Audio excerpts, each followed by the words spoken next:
This is the Fitness Wisdom Podcast.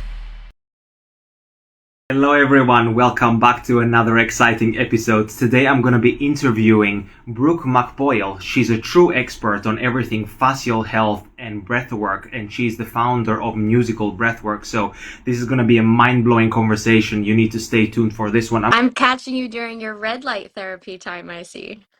Yeah, no, it's just my red light bulbs in the house. Everything's red, because it's post sunset, so I'm trying to protect my melatonin while I do this. That's beautiful. Well, thanks for joining us. It's actually the morning time here. It's only 10 a.m. for me right now. Yeah, yeah, it looks great. Are you sitting outside? This is just my screen. I'm actually in my office. I just installed my slider like 2 weeks ago, and it felt like an enormous upgrade for my circadian rhythm. Like I have so much more ambient light in here now. So this is just my little Yeah, garden, and my that's so boyfriend and nice. I are about to grow a whole bunch of new mushrooms out here, and we're so Oh, excited to have like nice. the mushroom garden like so close to the house where we can kind of witness all the changes. It's going to be exciting. And especially if you can set up like a time lapse video or something like that and just see it all happening in these micro moments that for us we don't see. We seem to distort times as human beings. We think that time is on this 24-hour cycle when in reality it's just the present, right? And every moment is the present, and again and again and again, over and over, and it's basically just manifesting itself. You know, Andres, time to me is starting to change a little bit as we get into the brain waves, right? Like you're someone who works with the body, you're working with frequencies. Both of us are starting to like get into neurology a little bit more and how the electricity in the body's moving. And I keep having this reoccurring thought that when we are in a high anxiety brainwave state, right? Which I still, even though I coach people to live in low anxiety, I still experience high anxiety in moments. And like I think we holidays all is a, do. Yeah. yeah. And it's when there's this sense of pressure in our mind to make rapid decisions or rapid choices when I feel like time compresses. Mm, And I'm often trying to remind myself to slow back into that 4 breath a minute state because I feel like when mm, I'm breathing, one breath for every 15 seconds, I have more room in between my thoughts. mm, And it yeah. makes me feel like I have this ability to create more space in my response time with people. And I wonder how malleable time really is when we start to talk about things like gamma brain waves and start to pop into these other transcendental states. Like our Mm, brain has the ability to just continue to fold on top of itself to mhm, make new connections.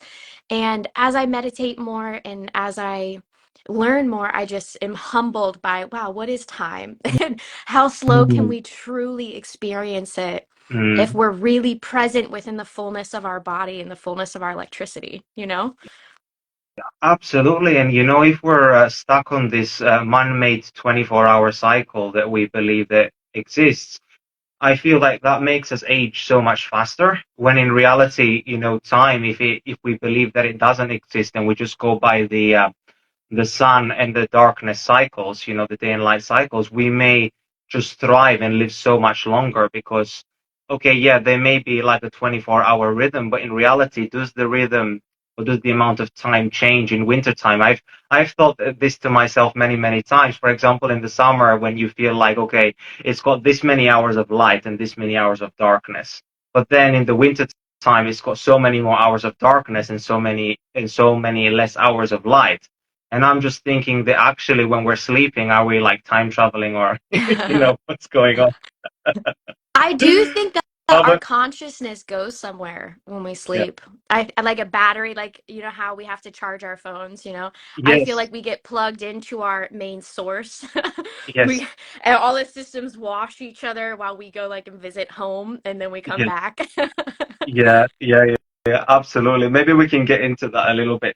So maybe we can start off with the breath work then, since you talked about brain waves. I told everybody that you're an expert on breath work and the fascial system, right? And so maybe you can talk a little bit about your background and how you got into this work that you're doing today. The universe is lovely to me. I actually had the opportunity to start learning breath at a very young age. When I was 12, I was part of the public school system in here in South Florida, and there was a choir at my public school. So when I was sixth grade, and so I was like 11, I was learning how to sing choir, and I had the best choir instructor. His name was Mr. Gonzalez, and he taught us kids how to diaphragmic breathe. And the thing about learning to use the breath for singing is there is a very uh, specific shape in which you breathe because you're controlling the air pressure. So you're not just inhaling and exhaling and counting rhythms, right? You are inhaling and you are moving the air through your body in a way that gives you extraordinary control over how the air is moving out of you. So there's two things that you learn when you're a singer, and that's how to really expand your lung capacity so that you can create as much space and opening, and then you learn how to push the exhale down. So there's two muscles that are involved in breathing. The first one is the diaphragm, and that's the muscle underneath the lungs. It's that U-shaped muscle, and most people are using the diaphragm like this. And what I show people how to do is to use the diaphragm like this. So bringing it all the way down and out. Yeah. And belly dancers to me are like the prime example of someone who's learned how to use the diaphragm amongst all three ridges. So the diaphragm is a very weird muscle compared to all of the other, like, if you flex your bicep and then you let it go. There's only like two ways that you can move it. And the diaphragm has three ridges that lets us push on our sternum, push on our lumbar, and then push out to the outsides. And then we have another group of muscles, and those are called the intercostals. Fancy way for people who don't know what the intercostals are. Inter means between, and costal means rib. And we have three layers. They're very thin muscles. So they're hard to strength train. But what we can do is teach them how to be very flexible, and we can start to teach control. So if you have this experience with me right now, I want you to close your mouth, lift the tongue on the back third of your soft palate. So we're just going to like lift the tongue and kind of pull down on the back of the soft palate so that we're opening the nasal glands. And then take a big nose inhale, and I want you to fill your belly up. When the belly's full, hold the air in your belly. I want you to inhale more and fill your back. Okay, keep the air there. Inhale more and fill your sides. Keep the air there. Fill up your chest now. So this is what I call maximum capacity. And you may feel some tightness, so don't let it out yet. Inhale some more, and I want you to open your body. Just kind of experience one side. Yep. Then take another big breath. Try to even shove more air. Open the other side, and you'll notice there's some natural asymmetry. Now we're going to exhale with control. Empty your chest, keep the belly out. Empty your back, keep the belly out. Empty the sides, keep the belly out. At the very end, release the belly.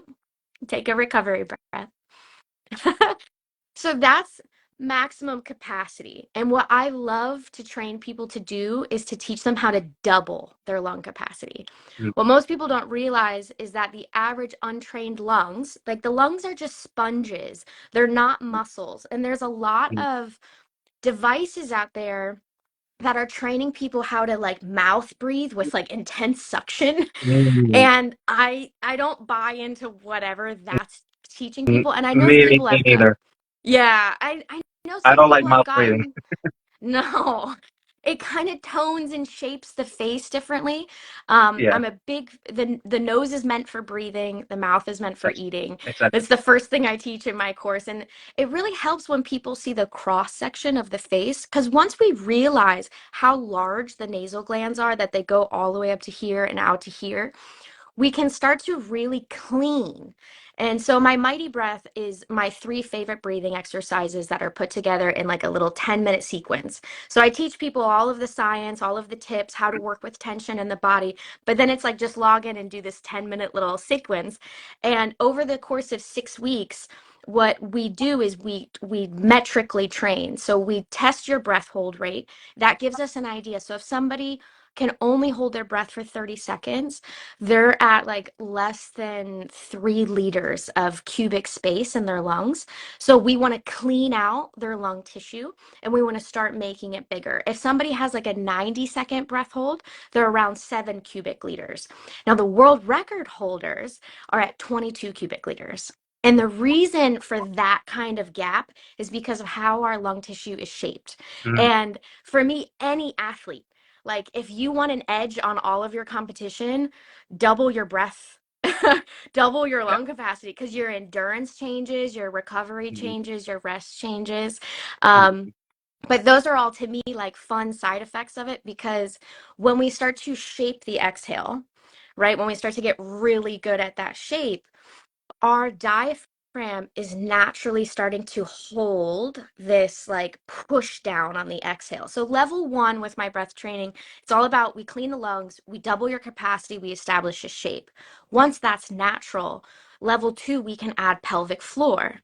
And once the pelvic floor is started to add, the body becomes a compression and expansion mechanism.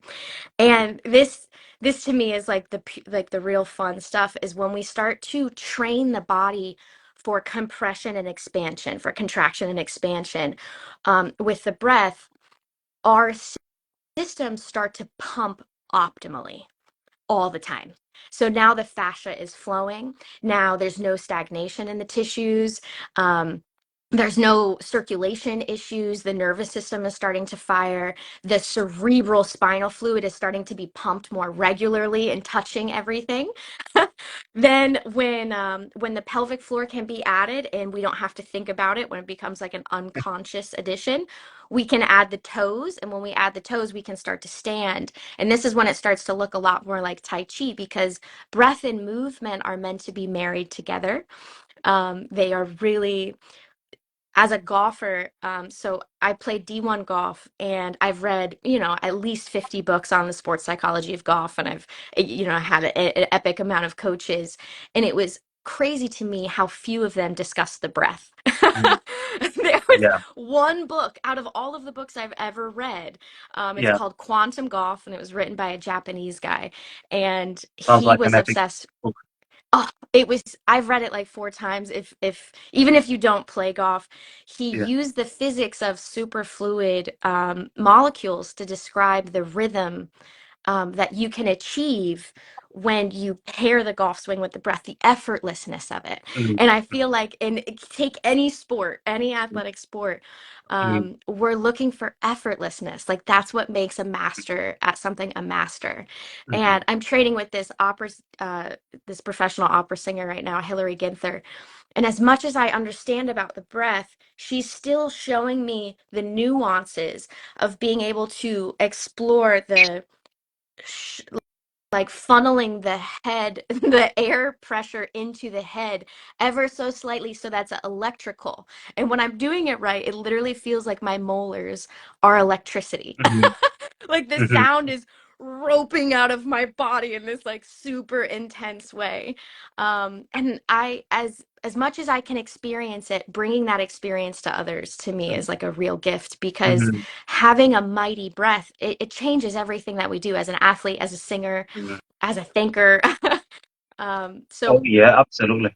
yeah, I'm I said a so lot. surprised. I know I'm so surprised that they didn't teach you, about the breathing in golf because if you think about it, the sports that require breath the most are the sports that require the most or are the most still. Like if you do something like hunting or archery or golf or something like this, you require like Mm, so much focus and concentration. And if you want your nervous system to be able to be in a state where you are relaxed and you're not twitching and you're not nervous. You need to be able to calm yourself down. And one way to be able to access our nervous system is through our breath. And that's why I think that the breathing is super, super important beyond the performance aspect that it gives you, the ability to utilize more oxygen when you are breathing correctly and to regulate your nervous system state. You're also able to regulate your brain waves. So then you're able to be more in that right frame of mind, right? Where you can like really focus on the task at hand. Whereas if you're just breathing incoherently and you have a rapid heart rate, it's going to really throw your concentration off in what you're doing. our heart, so our breath, right, is connected to our heart rate at the bottom of our brainstem, right, in the medulla oblongata, controls both the breath rate and the heart rate. And if anybody's listening that struggles with anxiety, or, you pop into states of stress, my main trigger switch, like for all my like for kids that I teach, is humming, because when we Mhm. hum, we are naturally elongating our exhale and we're stimulating those parasympathetics. And what I tell the adults to do is try to breathe at less than 4 breaths a minute. And if you can maintain that for 4 minutes, you will have pulled your body into a way more relaxed state of rest. And it's like, if we could start talking about that frequency conversation, it's like when we're high stress, all we're talking Mhm. about is the brain is in a high frequency state. And Mhm. when that is maintained for a long period of time, the whole nervous system starts to come into this like stressful state, and then we don't heal from there. So anytime Mhm. we notice, like, oh no, it's starting to happen, the phone is ringing, the kids are going, I don't have kids, but I'm just saying, my friends who do, it's like, like you can see them get Yes. befuddled in their head. And it's Uh-huh. like, just come back in that 4 breaths a minute. I often tell friends, like, put on music. Like, even just putting on nature sounds in the back, there's this sense of ease that you can create in a business meeting or in your household, where, Mm. there's just little sounds of birds and little things that can keep people's energy a little more calm by Mhm. itself. Yeah, so it's like the atmosphere that you're creating, or the environment, the external and the internal environment that you're creating with the sound, and also the type of light you're exposed to, but also the way that you breathe is also changing, I guess, your pH, inside of your system. Everything is shifting the way that we are, the rate of which we are breathing, and also like how deep we are breathing, right? Or whether that we are aware or unaware of how we are breathing is altering our state of our being. And I think this is super important for people to understand, because it makes you realize how much power we hold to be able to alter our consciousness, our state of being, and how we treat others and how we treat ourselves. Because if we don't treat ourselves well, we can't expect to be good to others, right? Because if you're not feeling good, it's way more difficult to be better to somebody else. But when you're feeling good, it's so much easier to give love and joy, to everyone around you. So breathing coherently, and having that heart brain coherence, and really tuning into your environment and trying to become one, then I feel that's like a game changer for people. You know, Andreas, I'm gonna just like reflect for a moment. Like, it's holiday season, and I got to watch how a lot of the women in my life operate, with, making dinner and, putting things out. And the standard person is breathing 15 to 25 breaths a minute. And when they're resting. So as soon as they get up off the couch, a lot of people are already in an elevated breath rate of more than 30 breaths a minute. So that's more than That's wild. it's almost, That's yes. that's really fun.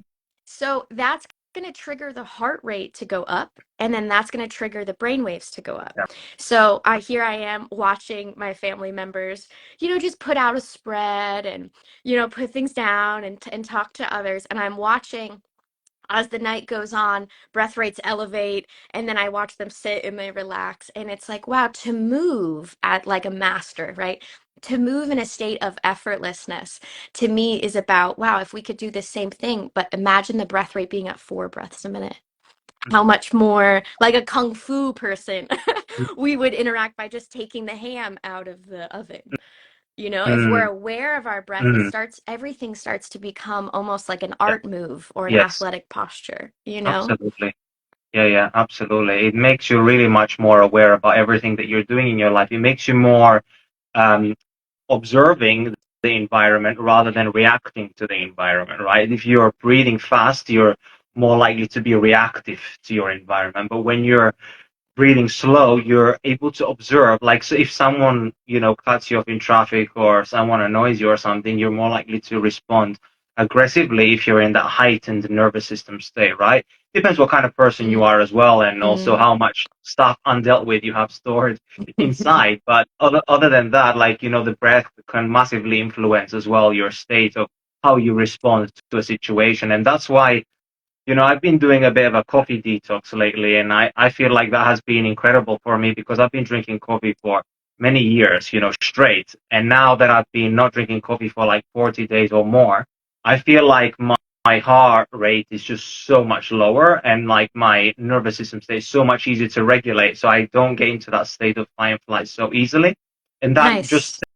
that just tells me something, that my lifestyle in general is quite stressful. So Mm, adding coffee on top of that just adds like fuel to the flame, you know. But of course, if I just drink it from time to time when I'm calm, I feel like it can be an incredible tool for focus and performance enhancement. But if I do drink it all the time out of habit, I feel like it's taking more away from me rather than give it to me.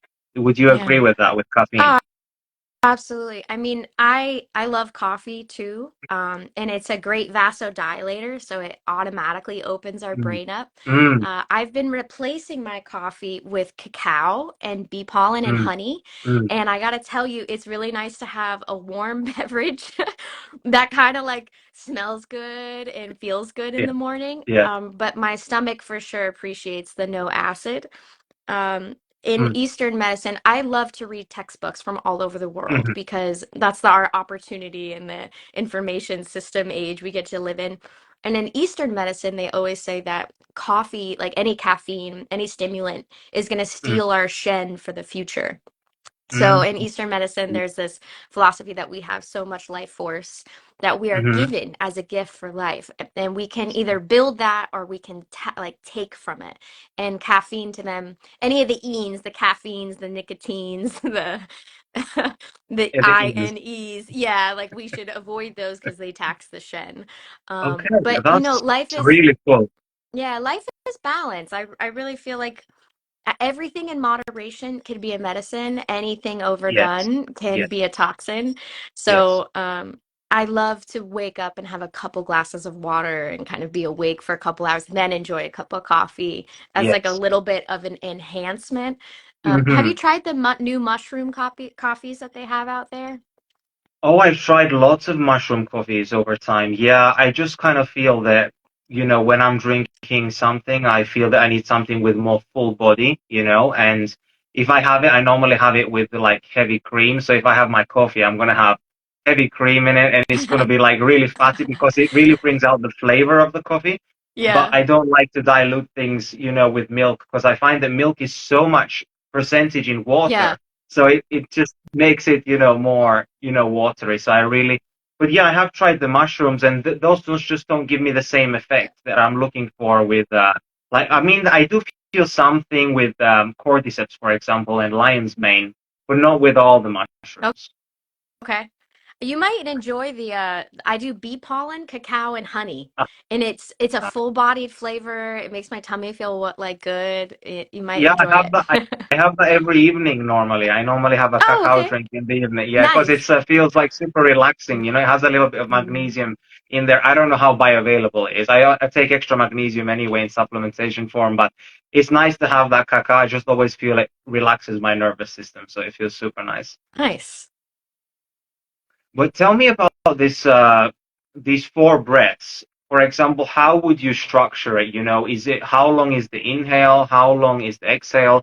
Do you Okay. hold in between of the breaths? For example, when you get to the end of the exhale, is there a pause, or how does the structure look like?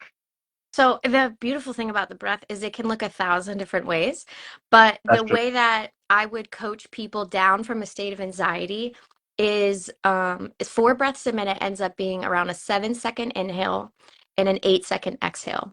And so it's just moving through the shape. So when I normally teach people the breath, they can't feel all four shapes of the lung. They can't feel into the lungs as a front down, a back down, a side, and they usually feel just lower and upper. So the way that I would explain it to a total beginner is let's go ahead and slow motion swallow again, lift that tongue into the top of the soft palate. And then we're gonna inhale and fill the belly. Right. And as the belly comes out, keep the air there. Inhale more, fill the back, sides, and chest. So this is 4 parts. So you might just feel the belly and then an upper part kind of inflate. And then we're right about 7 seconds. We're going to exhale with control. Keep the belly out, but empty the chest. So empty the top part of the lung field and then empty the lower.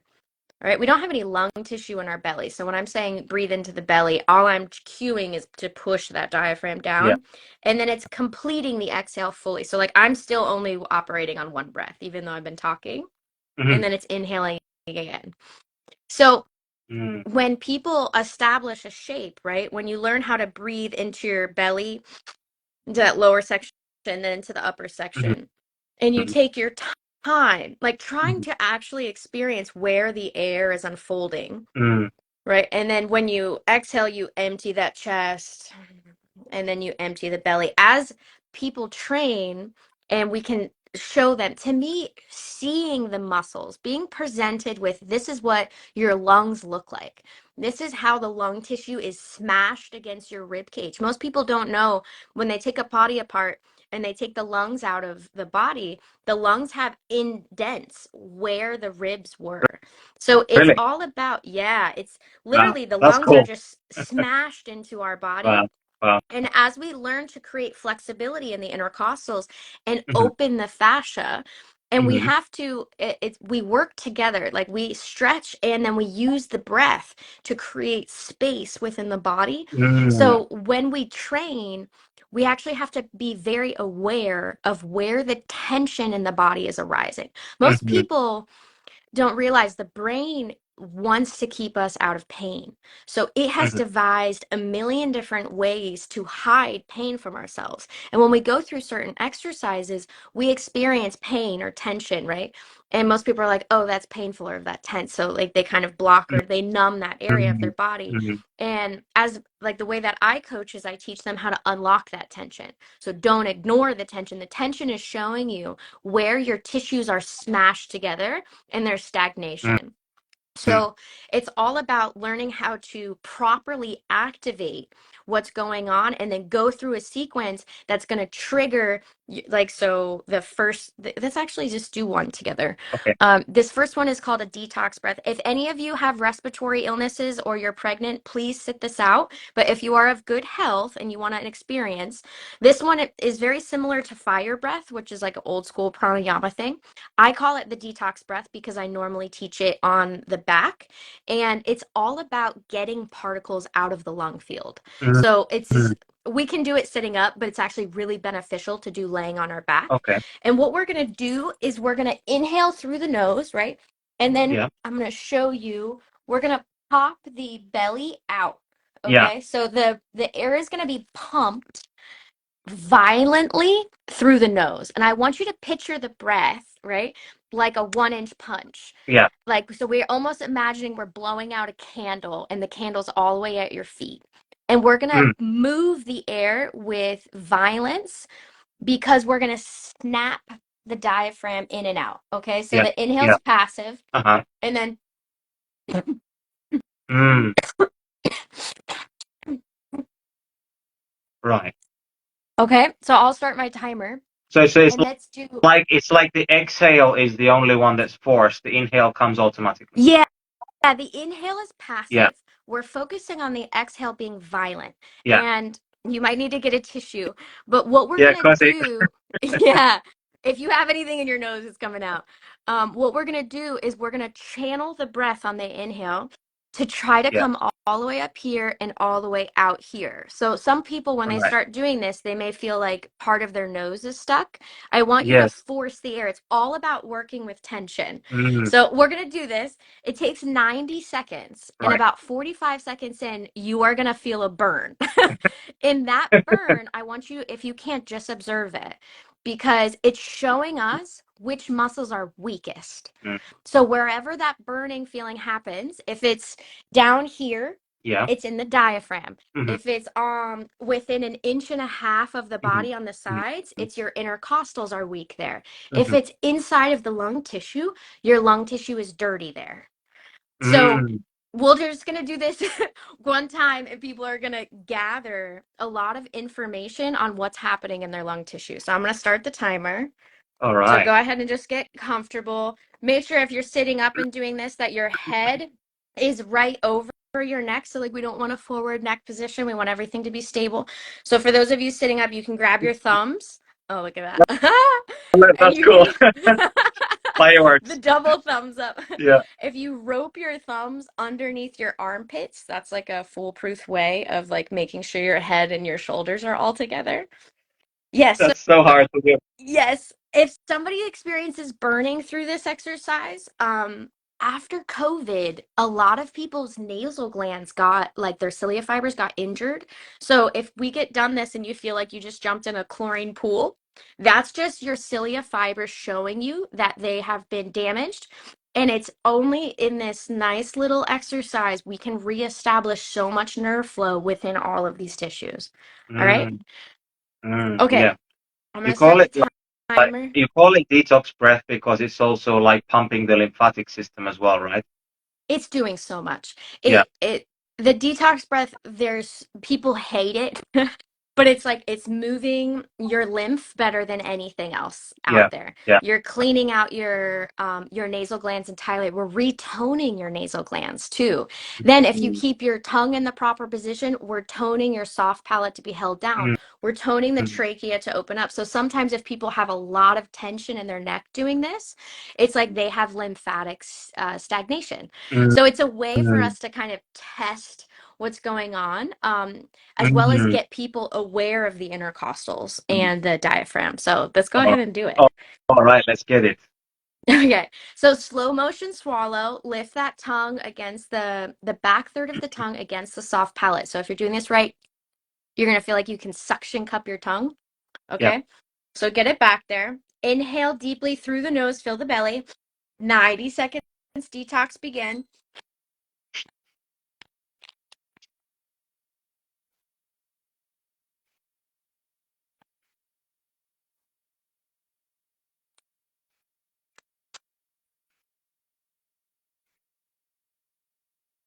If both sides aren't moving, shove the air into the side.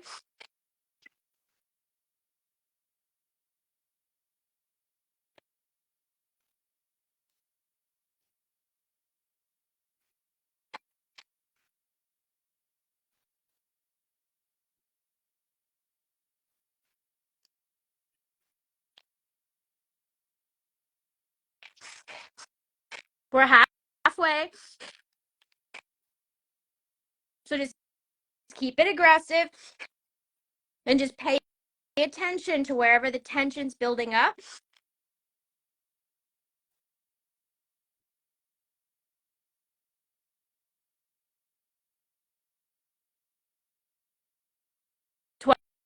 20 more seconds.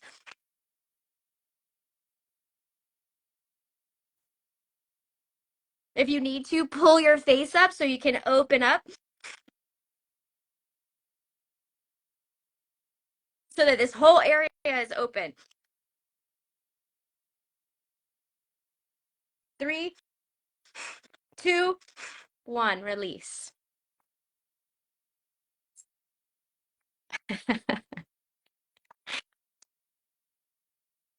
So that's just a way to kind of flush and open everything out. Did you feel anything? You're so strong. I like you're somebody that I would probably want to add weight to. Did you feel any tension in your diaphragm or your intercostals build up?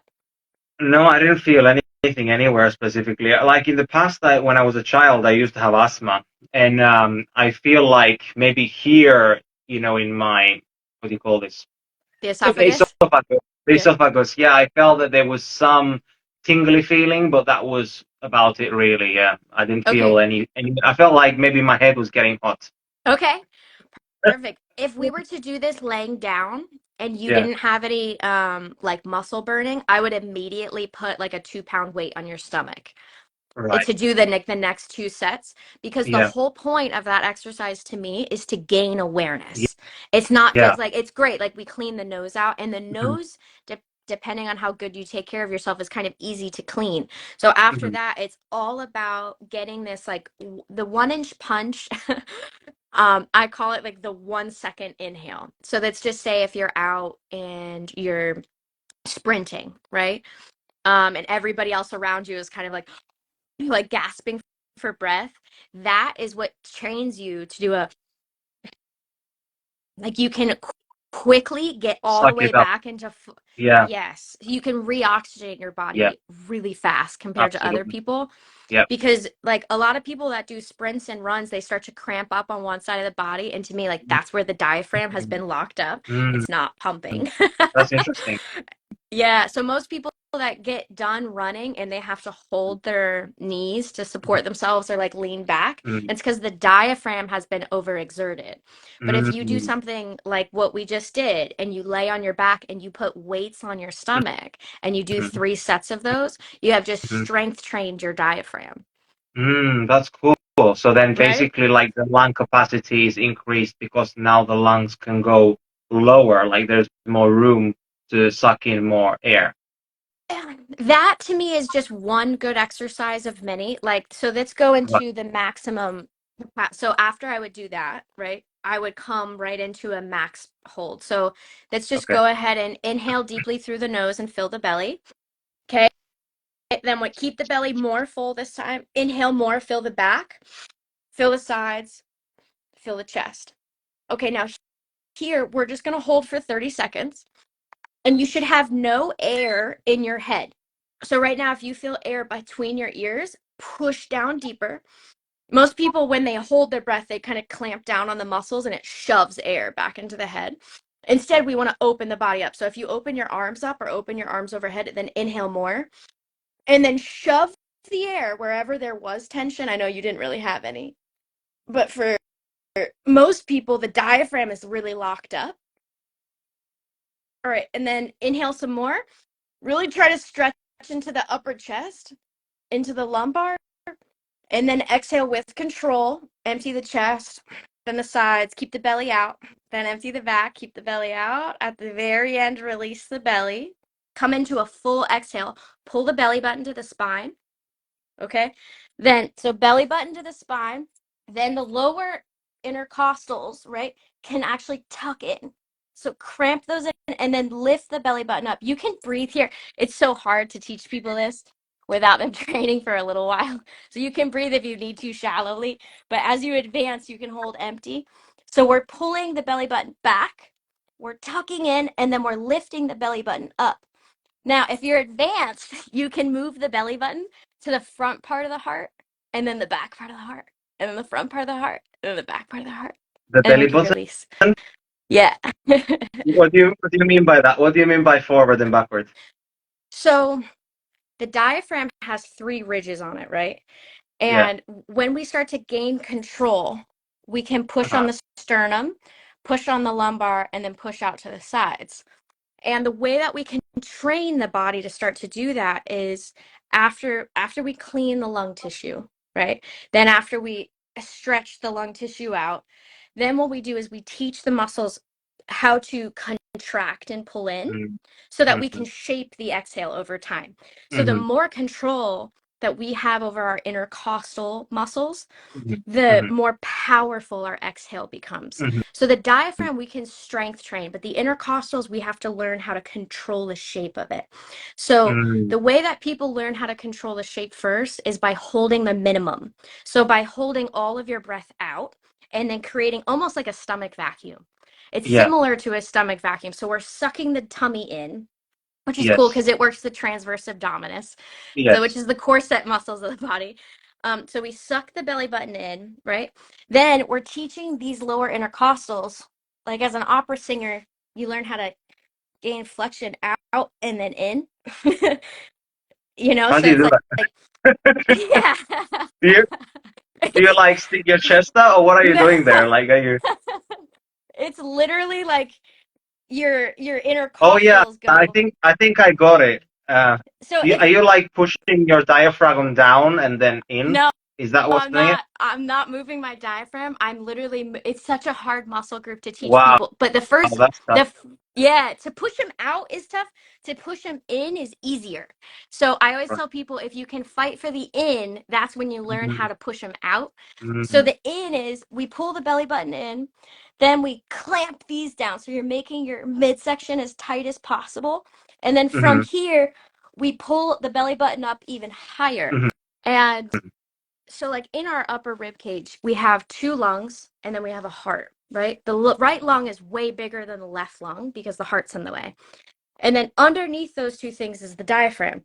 And the diaphragm, when it's trained to fall flat and trained to pull up, you can actually mush the bottom of the diaphragm from like the forward part of your heart to the backward part of your heart. You can literally like Wow. mush that muscle Yeah. to play with it. It's gonna take some body awareness to get there. That's for sure. Yeah, and that's why training to me Yeah. horizontally is such an Yeah. advantage because Uh, the floor becomes now a sensation that you right. can open your back intercostals upon.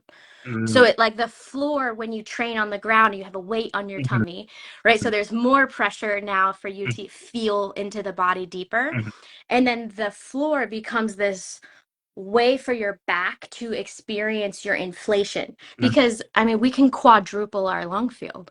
mhm. So it's really just about getting the muscles to expand out of the way because the lung tissue is so asymmetrical and bulbous. Like the in bottom of an inflated lung looks like fingers. That, it's that's cool. it's not like a cute little symmetrical sponge, you Yeah. know? It's weird Yeah. looking and Wow. expansive. Wow. Yeah. Yeah. Yeah, it's probably molding in there into all the organs, right? Like of the body. I mean, yeah, the diaphragm is obviously separating the Mhm. lungs and the heart and everything like from the rest of the organs, but I guess it's just shoving anywhere where it can so it can, get filled as much as it can when it needs to. Yeah, so when we start to strength train the diaphragm to get out of the way and to push down, we're at the same time we're generating an enormous massage Yes. within all of the internal Oh, organs. oh yeah. And there's so many women out there that have issues with their like pelvic floor dysfunction, like by the time they're 25.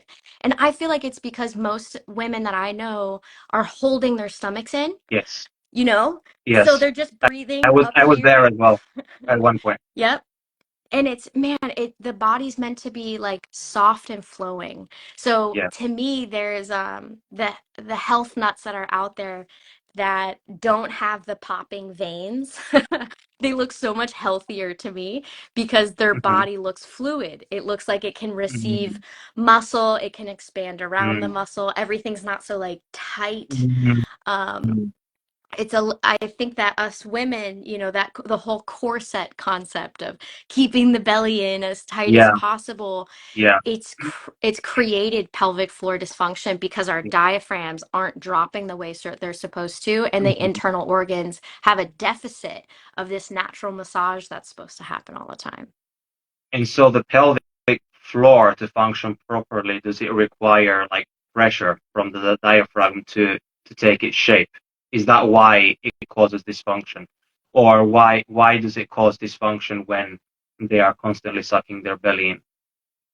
When we are sucking our belly in, Yeah. we're holding the diaphragm into an upright position. So we might be able to move it like this, but it's not falling Yes. flat. Yes. And in Yes. doing so, our internal organs are staying in kind of one position. So when we drop our diaphragm flat, there's a 2 to 3 centimeter movement in everything. Even our kidneys, which are like seemingly just locked onto our back, they float down a Yeah. whole inch and a half Yeah. every time we breathe Yeah. correctly.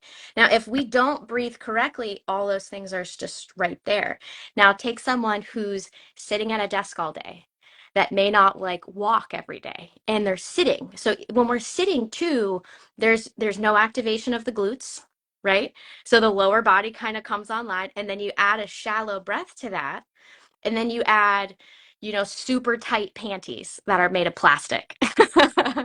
Or you add some soda to that diet, or that person's dehydrated, and you Yeah. keep those behaviors up for 10 years or 20 years. Mhm. I mean, I was a girl in school that like I didn't bring a water bottle to school when I was in high school. Definitely was wearing like plastic, unhealthy clothing, Mhm. and then sitting at a desk for 8 hours a day. So when we combine just some of these natural behaviors, you can see that the internal organs have been kind of like locked and they're not really being moved unless people have like a Hmm. good exercise program.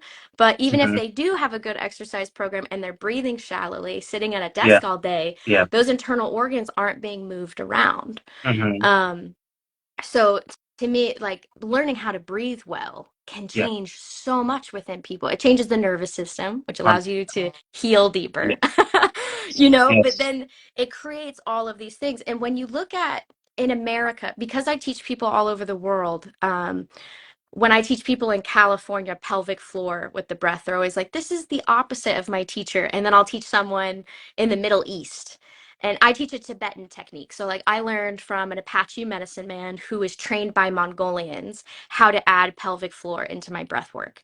And his style was based on power, it was based on Mm. building energy in the body. And Mm. that's a very different focus than like postpartum mommy groups that are teaching breath work. So like if someone gives birth to a baby and they're learning how to like be aware of their pelvic floor, the way Yeah. that us American teachers say is like when your diaphragm moves, you Yeah. move your pelvic floor with it. So that there's this Right. motion with it. That's not how I teach it. I Mm. teach a compression expansion style, and that's to That build makes more energy in the body. sense to me. Like if I blow out, it feels like I wanna, like my bum it feels, or like, my anus area feels like it wants to contract when I blow out, like automatically. It doesn't feel right to be the other way around. Okay, okay, so when you're blowing out, Yeah. It's you want supposed to be going to. up. So the way that we teach it, I'm just going to tell you the way that I teach it and not speak for anybody else. The way that I teach it is as you inhale, Yeah. okay, the diaphragm comes down, you lift the pelvic floor to Yeah. create compression in order to create a massive amount of like basically a squishing inside of the I see body. that. Yeah, Okay. and then when I release the diaphragm, so when I'm exhaling, I push down. And it's funny because it's the opposite of Okay. how people teach it Yeah. until you Yeah. get to opera. And I when you see. are pushing a note out of your body, like you Yeah. really have to be aware of your pelvic floor. Yeah, yeah, it's really wild because for me, for some reason, like my whole life, I've just automatically felt like it's easier for my pelvic floor to rise as I blow the air out. Yeah. Like as if it's like pressure, like coming together as I'm blowing out one way, and then the other way is like coming like this. But when I'm breathing in, it feels the other one's going down, and then the other one is coming in at the same time. But you're saying that it should be the opposite. You're saying that my pelvic floor should be rising as my diaphragm is going down. So it's basically everything's pushed outwards like a cylinder. Okay, so there's two things to say here. A, if you're aware of your pelvic floor while you're breathing, you're doing a great job. Also, there's no right or wrong answer here because when we look at breath through history, the Tibetans and like to me, I'm always looking at the masters. Like, who are the people that are moving objects with their mind? Who are the people melting rocks? I want to train the way that they're training. They're not training the way that we're teaching postpartum mommies to train. Yeah, yeah, So as I look at them, there's breathing techniques that create and establish heat within the body. Then there's breathing techniques that to me, anytime you're focusing on heat, you're focusing on energy. yeah, So what I'm describing is closest to like they call it the reverse vase or the sumo breathing, the tumo breathing. There's a lot of different words for it, and you can feel like you can see like you're doing it right seemingly and then have no pressure built up, so it's all yeah, about the feeling. yeah, You know what I mean? It's yeah, about when you inhale, the diaphragm is dropping, and yeah, then you have to time the pelvic floor rising. And then as you exhale, if you exhale the way that I teach people, is you exhale all this air, and then at the very end, the diaphragm starts to lift. You know what I mean? So it's like it's all about timing it so that you're creating mhm, expansion within your internal organs and then contraction and then mhm, expansion and then contraction. mhm, And I think it's a nuance mhm, within your own body. But if I'm mhm, going to sit outside and meditate, I love to first clean my lung field, first get the body warmed up Yeah, for proper breathing. I And I then when see. I drop into that state, I'm Mm, all about how do I generate the most amount of compression and then the most amount of expansion. mm, And when we mm. do this properly, you can feel the whole system. Like you get hot, you start to sweat, Yeah, everything's starting to become awake from the inside I can because imagine. you're generating electricity. Yeah, that's incredible. So what do you mean by that? Like when you are generating electricity, what's going on there? Is it some kind of fascial connection, energy transfer? Where is the energy generated from? Is it from the air that we breathe, or what's going on there? So the fascia is holding all of the electrical systems of the body. So, like our brain, 2 to 3 pound pinkish organ, connected to the whole body through the nervous system. And most people don't visualize this, but I love to describe it as like fiber optic cables. So, like our brain is electrically connected to every single cell of your body. Every cell of your body has a nerve ending attached to it that wires itself back to the brain. And we are always in this oscillation between the energy coming into us and the energy coming out of us. So at Mm, 268 miles an hour, right, which is just unfathomable, our nervous system is taking in information, which means that only mm, 8 times a second do you and I are we really fully present with each other? mm, Because in those other oscillations, you're internal and your body's going, am I hungry? Am I tired? yeah. Can I relax here? Uh, There's so much happening in every given moment. Now, when we start to work on the breath, we're starting to bring more awareness to these moments of the in between, right, with mm, ourselves. Now, when we slow the breath down, the heart rate slows down, then the brain waves slow down. Okay. mm, yeah. And the fascia tension is what's distending the nervous system. So as we slow all of our systems down, the fascia starts to relax. The Mm, same way if an explosion went off outside, your body would yes. tense up. So it's Yes. the fascia is responding to our emotional. It is our immediate response mechanism to our reactions. The fascia is, Like a receiver. yeah. And we're also receiving information from like our outside environment through through the nerves back to the Mm, brain. Now, mm, when we're doing something like tumo breathing, where we are coordinating our breath, right, with all of these things very, very intentionally, yeah. because the fascia is holding the fascia can do amazing things. And it's hard to quantify because the science around it is still so confused. I have like the 5 textbooks written on the subject matter where they really outline where the fascia is, how the anomalies of how it crosses through our hips. We're all Mm, not made the same. So like the fascia lines, we know, here's the 9 major vertical fascia bands. This is how they kind of run through our body. There's anomalies around how they like link through certain areas. mm, But when we start to play with the breath and the fascia is flowing, to me there's something that happened in my own practice like 2 years ago, which is why I'm online talking about this stuff. And I've been teaching the breath for a long time. And I hurt my foot. I went to my doctor and I was like, I have a foot problem. I don't know what's going on, but I can't sprint anymore, so I'm upset. And he's like, mm, you don't have a foot problem, you have a fascia problem. uh-huh, And it took me, but several hundred hours of research and some experimentation, and I fixed my foot.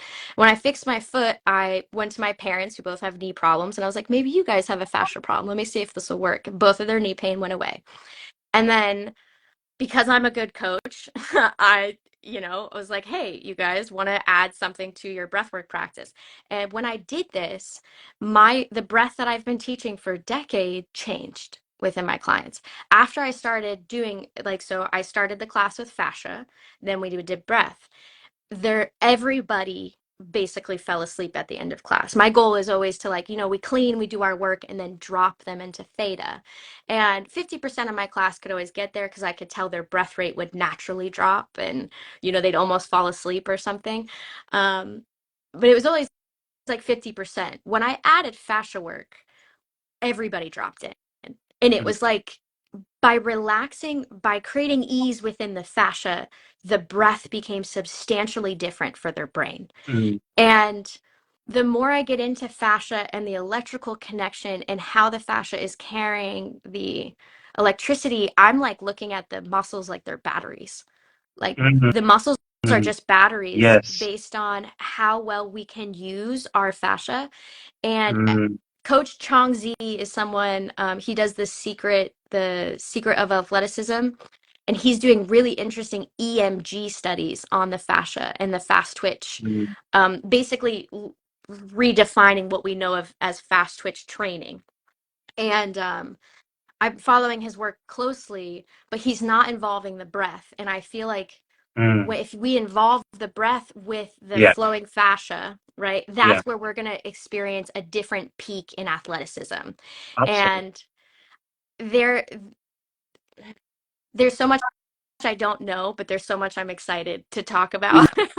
Yeah, yeah, yeah. You know, I was gonna ask you at the beginning, like, what do I not know about, or tell me something I don't know about fascia because I don't know what I don't know, right? I don't know like what to ask you because I mean, there is so many ways that we could take this conversation, but I think it's so fascinating to talk about the fascia as an energy transfer system or an information well, communication system in the body as you talked about it, because we, at the beginning, most of us tend to think of the fascia as just this basic structure that encapsulates everything in the body. It surrounds every organ, every tissue, your brain, like everywhere, it goes everywhere, all the way to your mitochondria even. And basically, we just tend to think of it as the structure that it's responsible for energy transfer in terms of mechanical energy, but not necessarily cellular not, energy or not all of it. information that your body, but because that's just what the mainstream believes, that it's just something that, oh, you apply load on the muscle, then the tension just travels through the fascia and the tendons and the ligaments, and it helps the body to move efficiently, when in reality you like to call the body an instrument, right? A musical instrument. And uh, Yeah. could you elaborate on that a little bit, what you mean by that? Yeah. So the body is made of tubes, right? And these tubes are moving fluids and gases through it and around it at all times. And even like what you're doing right now, the red light therapy, people who do cold plunging, all of that stuff is playing with our mitochondria, right? And Yeah. we get to the cell, right? The cell, and then we're going to go back it up into the instrument. The cell itself has little organelles in it, and the mitochondria is the one responsible for making our energy and our ADP. And well, the mitochondria have this ability to split, divide, and move outside of the cell, which is why people do cold plunging. So they can increase their adipose tissue, which is just when we take a picture of someone through certain imaging, you can see the mitochondria looks a little bit brown. So when Yeah. we're babies, we have, like brown adipose tissue. Well, the reason why the mitochondria can split and divide and go outside of the cell is because of fascia. It's all through the fascia. Mm. So in 2018, there was a pathologist and a doctor, Dr. Carlos Stecco, that came forward that said, hey, you guys, we've missed a huge thing. And the pathologist to me kind of blows my mind. He's been a pathologist for 30 years, teaching other pathologists how to read. Pathologists are the ones that take the little slides, and then they say, okay, this is your diagnosis based on what I see in your cell tissue inside of whatever organ they're looking at. And there've always been these like striations within it, and they always said like, oh, this is just where the tissue is damaged, blah blah blah. And this guy came forward in 2018 and said, we have had pathology all wrong. This is not striations. This is fascia. Fascia is Mm. moving through every single cell through the integrins wrapped around the mitochondria. That's so And cool. yeah, it's going to change. So it's going to change allopathic medicine. They are calling forward, the Fascia Congress is calling forward for all of these doctors around the world to come together and re-look at this system that we've completely ignored. And the way that I like to describe it to people is like, imagine if we looked at a tree, and the only way we ever looked at this tree is by cutting it down and by slicing it up and by looking at the slices. And now we're going to look at the tree, and we are going to, in a sense, look at the flow of fluids from the mycelium of the roots all the way up into the tissues of the tree and how they travel.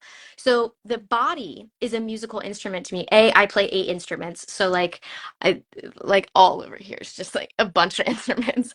And and That's because of two things. Like my first thing that I did with coaching people is like me and my ex-husband, we ran a chiropractic clinic. And in Mm, chiropractic, you're adjusting people. He was an upper cervical chiropractor. He followed just an incredible pre and post protocols. I mean, and our results were incredible with people. And we would only adjust the upper two bones of the neck.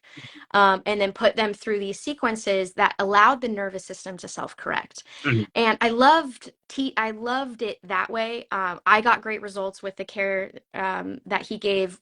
We gave extraordinary results to the clients that we had. Minimal adjustments. It was spectacular stuff. But people would always come out the same way, and I always just felt like there's got to be a way that like we could put people like get people fully in alignment, and then the soft tissue, because that's what's stabilizing everything in the neck, that the yeah, soft tissue could relearn the new yeah, shape so that it would yeah. hold infallibly, Reprogram. you know? Yeah, yeah. Yeah. And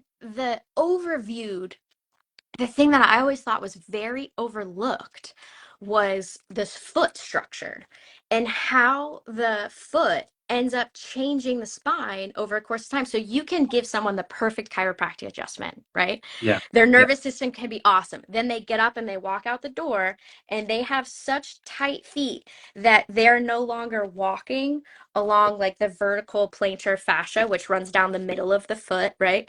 If yeah, everything yeah, is squished here, you're going to yeah, have someone walk on the outside line of their foot, and over time that's going to pull their spine, it's going to pull their knee out of alignment, it's going to pull their hip out of alignment, it's going to pull the yeah. spine out of alignment. So Mm, I just always thought that there was going to be an easier way. And when you play instruments like this, you have to tune a lot of instruments. mm, You have to get really good at tuning the frequency mhm, of each instrument. mm, And if you're mm, off on a string, I can sit back and play as good as I possibly can, and it's going to sound like crap. And when I started studying the fascia and these nine major, so here, let's back up for a second. So fascia is a triple helix collagen fiber network that touches everything, right? And I like to look at it kind of like this loofah sponge. And inside this loofah sponge, you can see there's a couple areas that are a little denser, right? And this is just like a natural thing that grew off of a plant outside. yeah. So when we look at our body, we actually have something very similar. So this is almost in the shape of like a short person's leg. And the way that I like to describe it is like these major points in here, we have those too. We actually have nine of them that bond our foot all the way to the back of our skull. So at the back of our skull, we actually have 26 fascia insertions. Mm, And these mm, vertical bands, right? Like each individual string itself is just like a mhm, tiny little nanotubule made of collagen that's moving some sort of questionable fluid through in it, right? And then the fluid around it we know is hyaluronic acid. mm, And when they band together, when you have one of them, right? If you take your tongue and put it to the side of your cheek, that's mostly collagen on the inside of your cheek. That's what fascia is, right? And then your right. saliva itself is made of hyaluronic acid, which is the same fluid that goes in between it mixed with some enzymes. So Wow. hyaluronic acid is everywhere in our Wow. body. It's most our tears is mostly hyaluronic. Like, so when you cry, rub it all over your face because hyaluronic acid is the anti-aging solution. Um, Yeah. but It's it's the antidote to your crying. yeah, yeah, just rub it in. You know what I mean? It's Yeah. good for you. It's in the fluid that comes out of us when we're turned on. There's hyaluronic acid in there mixed with some other stuff. So it's in our joints. We call it synovial fluid, but that's a super dense version of hyaluronic acid. And hyaluronic acid, if we would look at it under the microscope, is just a big acid molecule that's Mhm, hosting 1,600 water molecules. So it's like if we had like a vat of it and I slapped it, it would act like honey. Like it would just like all kind of like be together, but it's mostly like mhm, water. So it's like the silver water liquid, mhm, which is kind of like our saliva, right? mhm. So when we're kids, we have all of this hyaluronic acid fluid in between our fascia bands, our major fascia bands, which act like rubber bands, right? Like they hold tension. If you were to like palpate the bottom of your foot right now and then like Yeah. engage your toe, you Yeah. could see like a band Yeah. show up. That's our Yeah. plantar fascia band, right? Mhm, So mhm, that connects that base one is the part of our superficial back line, and Hmm. it goes up the back line of the body and then around the head to the forehead, Yeah. right? So we have Yeah. 9 of those. And to me, if the tuning, right, if the tension of what's happening on my right side is the same as what's happening on my left side, then Mhm. I'm going to have like equal, my knees are going to age the same way. My hips are going to age the same way. Now, if I have bad tuning, and that's like, which I do, my right side, I have torn up my right quad and my right hamstring like nobody's business. Really? So by the time I was, yeah, I trained really hard, really good. Like I had a great time as a college athlete. When you say you torn it, like, do you mean literally? I had a stage like stage 3 tear in my upper quad, and then Really? I had Wow. like a stage 1 tear in my lower hamstring, both on my right side. And Mm. so like for me, I had severe misalignment. So like my right Wow. hip was having my right hip is 50 years old and my left hip is 35, you know? So to me, when we're talking about tuning, and the whole time I was at the chiropractic Yeah. office, even though I was getting world-class adjustments and my nervous system was firing, I still had this entire lower body issue that was throwing my Yeah. joints out of place. Mm. So I built a sequence that uses 8 rules. I studied every fascia release technique, and I say that, and I feel like somebody always sends me a DM. They're like, "Have you heard of this?" I'm like, "Nope." Now I got another book to read. But for the ones that I've experienced, Yeah. there is definitely a sequence of what works. And out of those sequences, a lot of the stuff hasn't been updated since the early 1900s. So Dr. Ida Rolf was the one that really brought fascia into modern day consciousness. This was 100 years ago. And back then, we didn't know that fascia went all the way into the cells. She was like, this is intense. We need to clear it. And her Right. concept, she was super physiology based. I like really appreciate what she did for massage therapy. I think she Yeah. elevated it Hmm. entirely. She brought it into a Hmm. different level of science. Um, but we have so much better imaging now. So when you look at what the fascia is and these stuck areas that we've always been palpating and feeling, right? When we zoom into what that stuck area is, it's nothing that's happening. It's not a physical issue, it's a flow issue. So Right. when we start to look at the flowing of the fluids, right, Yeah. we have 2 questions. There's a 10 spot. So we can break this 10 spot up, which is going to create inflammation in the fascia. Yeah. And then the fascia can self heal, right? Yeah. And that's how most fascia release is. It's like you find the tension and then Hmm. you break that tension apart in a number of different methods, right? Hmm. You can use cupping, you can use a fascia blaster, you can palpate it with your fingers, whatever. What I found is that we had been overlooking the the geometric shape of it. So when I got into studying tensegrity, I started remaking some models, like Kenneth Snelson's Project X. I remade it with my uncle for fun, just to like learn about how tension is held in, just trying to think of it upside down and backwards and forwards. Visualize it. Yeah. Yeah, there's this geometric shape called an icosahedron, and like it's an icosahedron. It's like a 26-sided shape, and when you blow it up, it's this huge object, and then it actually collapses all the way on top of itself. Like you can fold it into a single triangle. Hmm. And Buckminster Fuller used that geometric shape to actually help stabilize submarines, like back in the 60s.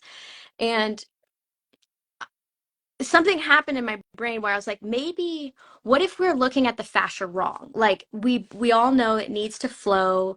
The stagnation is not serving it. So as I was looking at ultrasounds and I was thinking of my grandfather was obsessed with Buckminster Fuller. So like as I was thinking about this shape, I was like, what if we have it wrong? What if we don't have to break any of the fascia? Yeah. What if we can just create the environment that it needs to re-stimulate the flow?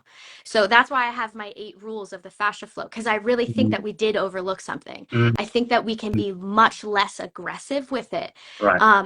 And by prompting by using hydration, timing, compression, a proper warm up, a proper activation of the piezoelectric channel. It's all very simple, but when we do that, we can ask the fibrocytes, which is the cell within the fascia, Hmm. to re elicit this fluid. And that's Mm, what we didn't know before 2018. And it's okay. funny because anytime you read old ancient texts and literature from like the Shaolin monks, or you're just like, maybe they knew all of this the whole time and they're just speaking about it poetically in riddles. So I say Yeah, like, oh, I'm doing it, but it's like, nah, the masters have been probably doing this forever because they've known, yeah. gymnasts have known forever. We should be able to palpate our tissues to the bone. Mm, Like when you touch a tiger, yeah, there's this, I haven't touched one, but I've read a lot about like these athletes who have done experimentations trying to spring load the body like right. gymnasts.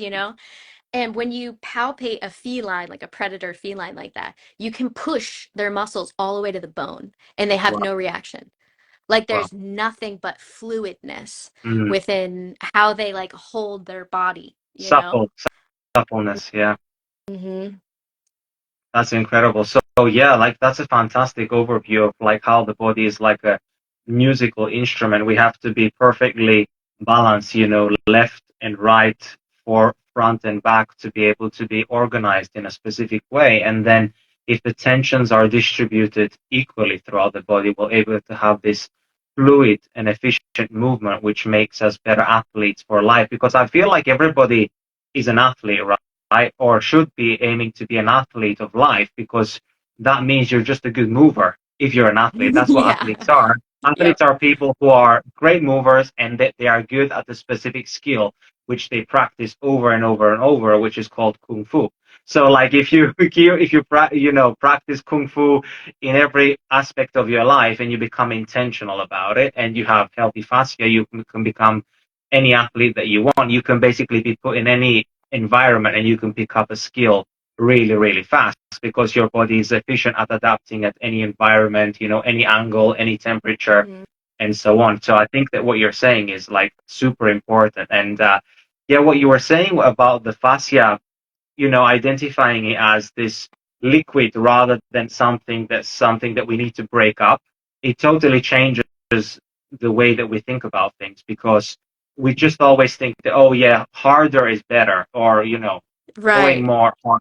In reality, the nervous system as well sometimes rejects things when we go too hard. Like I used to have this mentality as well in the past that the more I do something, the better it is. When in reality, no, better is better or smarter is better, not more is better. So if understanding the specific system that you're working with and then trying to understand that actually being more subtle with things can elicit a way greater response. And especially as you combine with your work, the breath work with the fascial manipulation techniques to be able to allow the body to expand and to become more supple, then that allows you to get way faster results and also to keep those results. When, most of the times, why do we always do something and then we lose it afterwards? Like, when people come to me for mobility and they have been stretching for years and they've been doing passive stretching and they've just been very erratic with their stretching, or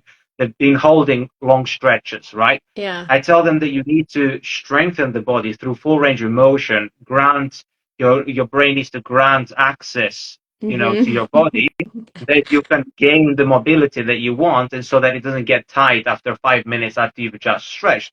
You need to grant the access, from the nervous system. If you don't do that through showing it full range of motion and strength at the same time, basically it's going to go straight back to what it was before, because it just all depends on your nervous system state as well. Yeah, because the body gets scared. Like I love what you're Yeah, saying because my issue, and I really try to publicly be very tactful because I a lot of people have experienced great results with a lot of the old school methods, and I have total love and respect for what got us here, But when we look at how fascia has a fluid moving around it and then also through it, and yeah, the fluid that's inside of it is what the doctors are arguing about. So the Germans believe that it's lymphatic tissue, the Chinese believe it's chi floors, and then there's a disagreement in America. Half of them think it's plasma, half of them think it's something that's quantum, and then the other half think it's lymphatic. So it's like we have division everywhere with what the Right. fluid that's Right. inside of it. And the fluid that's Yeah. inside of it has four different characteristics that are incredibly tough to study. So they're going to argue about it for a while. It's viscoelastic, it's polyphasic, it's metaphasic or polymorphic, metaphasic, viscoelastic, and piezoelectric. So it's a fluid that's carrying an electrical charge. There's a lot of whatever about it. They're doing some very weird nanoparticle studies right now in China where they're like embedding certain fluids, like nanoparticles, to go into it so that they can map it. I don't know. It's questionable to me, Right. but Yeah, we're I hope learning. that's not. But I hope that's not on humans, or even yeah, if it's on animals, like poor animals, whatever that is, I because it know. could be toxic stuff. And I'm still gonna read the stuff after it happens. But Of in my course, opinion, interesting to find out. yeah. In my opinion, the electrical component is the confusing part Mm. and the exciting Yes. part because Yeah. my thought is that we are radio towers. We are significantly more electrical than cell biology. And we've been obsessed with cell biology. All of us have a bunch of supplements that we've been in and out of taking. We have been all about the molecules and not about the flow. And to me, the flow has two components. It's literally flow, like where the nanotubules of the body, so like arteries, if you have a dead body in front of you, arteries will hold this shape, but veins will fall completely flat. They're collapsible, right? The Mm. fascia, in my opinion, that icosahedron shape that I was showing, the fascia is collapsible, just like a sponge. So like we can, if it's elastic enough, we can just squish the whole thing. And when you've gone to these other, like most of the other fascial release stuff, when they've had stagnation in these, they find that stagnation, then they rip it apart, which is in a sense ripping the nanotubules that are carrying this fluid, this electrical fluid Mm. through it, Yeah. Yeah. right? So by reestablishing the shape, everything can flow. But if we were to go into here, right, with no rules, no Yeah. sequence, like you're saying, oh, I Yeah. found a stagnant spot in the middle of my body, right? Ah, So, like, not respecting a yeah. sequence of like how the Yeah. skeleton is built. The skeleton is built Yeah. like and supported from the ground up. Like, we need to take care. To me, there fascia release should be always feet up. Like, never do we Mm. touch the spine until the lower body's released by 80%, like it Mm. scares me like when Mm. people are like, I'm just gonna attack the neck. It's like, oh God, I hope you can look to the Yeah. other side tomorrow. Um, But when we are aggressive with these, we're just ripping it open. yeah. If we hit, like I tell people all the time, to respect your 80% pain threshold, right? Because the flow of fluid, if we create tension and tightness, everything locks up. It's no longer safe for the body to let go, and the Yeah. fibrocytes will not elicit the fluid. So you can be doing Mm. all of the right things. If you're not hydrated and doing that, it's not going to work. Yeah. If you're not holding it for the long enough time, it's not going to work. If you didn't warm it up, it's not going to work. If you didn't, if you're pushing too hard and being too aggressive with the body, it's not going to Mm. work. So it's Mm. a like the thing as a coach is like we gotta get them to understand all of the basics of physiology. Like, I get it, you just want me to teach you how to take care of your fascia, but you have to see Yeah. that the Yes. fascia has a grain, that it Yeah. has, it's moving a fluid through it. Like Yeah. we are radio towers. Yeah. And to me, when we are unlocking the flow of fascia to our feet, and we are opening the mechanoreceptors of the feet fully to be back online, we are opening up our ability to uptake electrons from the natural environment because Mm. we are conductive. The fascia is highly conductive. So, like, as the fascia becomes more fluid, more open, more online, our whole nervous system opens up. Like, we are meant to live partially outside of the body. You know what I Mm. mean? Like, we're not just in here. Like, we Yes. understand that about our phones. I'm Yeah. talking to you on the other side of the world. But our bodies are meant to be this elaborate electromagnetic frequency emitter, like at least 8 feet outside of our body. So Mm-hmm. if our fascia is all locked up and clammed and that electrical part of our body is kind of skitzing out in here, we're not going to experience the biggest, brightest, fullest version of ourselves, you know? Mm-hmm. And as simple as it sounds, it's like, well, we take care of our fascia, from the feet upwards, and we optimize and double the breath power, and then let's see what happens. Because I think we have a lot of brilliant geniuses that are kind of like a little dimmed out and dulled online because they're not like they're not fully open, and they can feel it, but they Hmm. don't know the sequence to open it up, and they don't have Hmm. 2 hours a day to just go lay outside and Yes, you know. yes. Yeah, that's why it's so important that people like do like your courses, because you have put things in a structured manner that makes sense, and it's like a specific protocol that you have made based on your understanding and your experience and your research, that it has to be done in a specific way with specific, in a specific order, so that it can have the best effects to actually stick. You don't want to be doing something that you have to do like all the time and like forever. Of course, there is some maintenance work that we all need to do. That goes without saying. Yes. But, for the biggest things that we want to get rid of, we definitely don't have to be taking care of them all the time if we take the right protocol like yours that you are offering, right? Yeah, so the fascia, I broke it down into a 20-minute a day sequence, and then 3 days a week. In the first 6 months with people, the fascia is an intensive, And what I say is I just don't skip your feet. Like 5 days a week, you need to do your feet. And it's a 20-minute a day, 5 days a week for 6 months. You're gonna have extraordinary results. And um like a lot of people, my F minus students, they still get out of their knee braces. They only do it a couple days a week and they only do one part of it, but they're still managing their pain better than they were. But I love my A plus students that, train hard and they feel spring load. They're in their 60s now and they feel better than they did when they were in their 40s. And their skin is changing, and like their crepiness around their skin, everything is kind of anti-aging and pulling itself into place. And they're like, what's up? And it's like, well, you're eliciting hyaluronic acid in the deep tissues of your entire lower body for the last 4 months. Like Wow. you're dragging hyaluronic acid through it's touching all of you. Yeah, So it's it's not incredible. just like you're helping your feet, you're helping the Yeah. entire structure.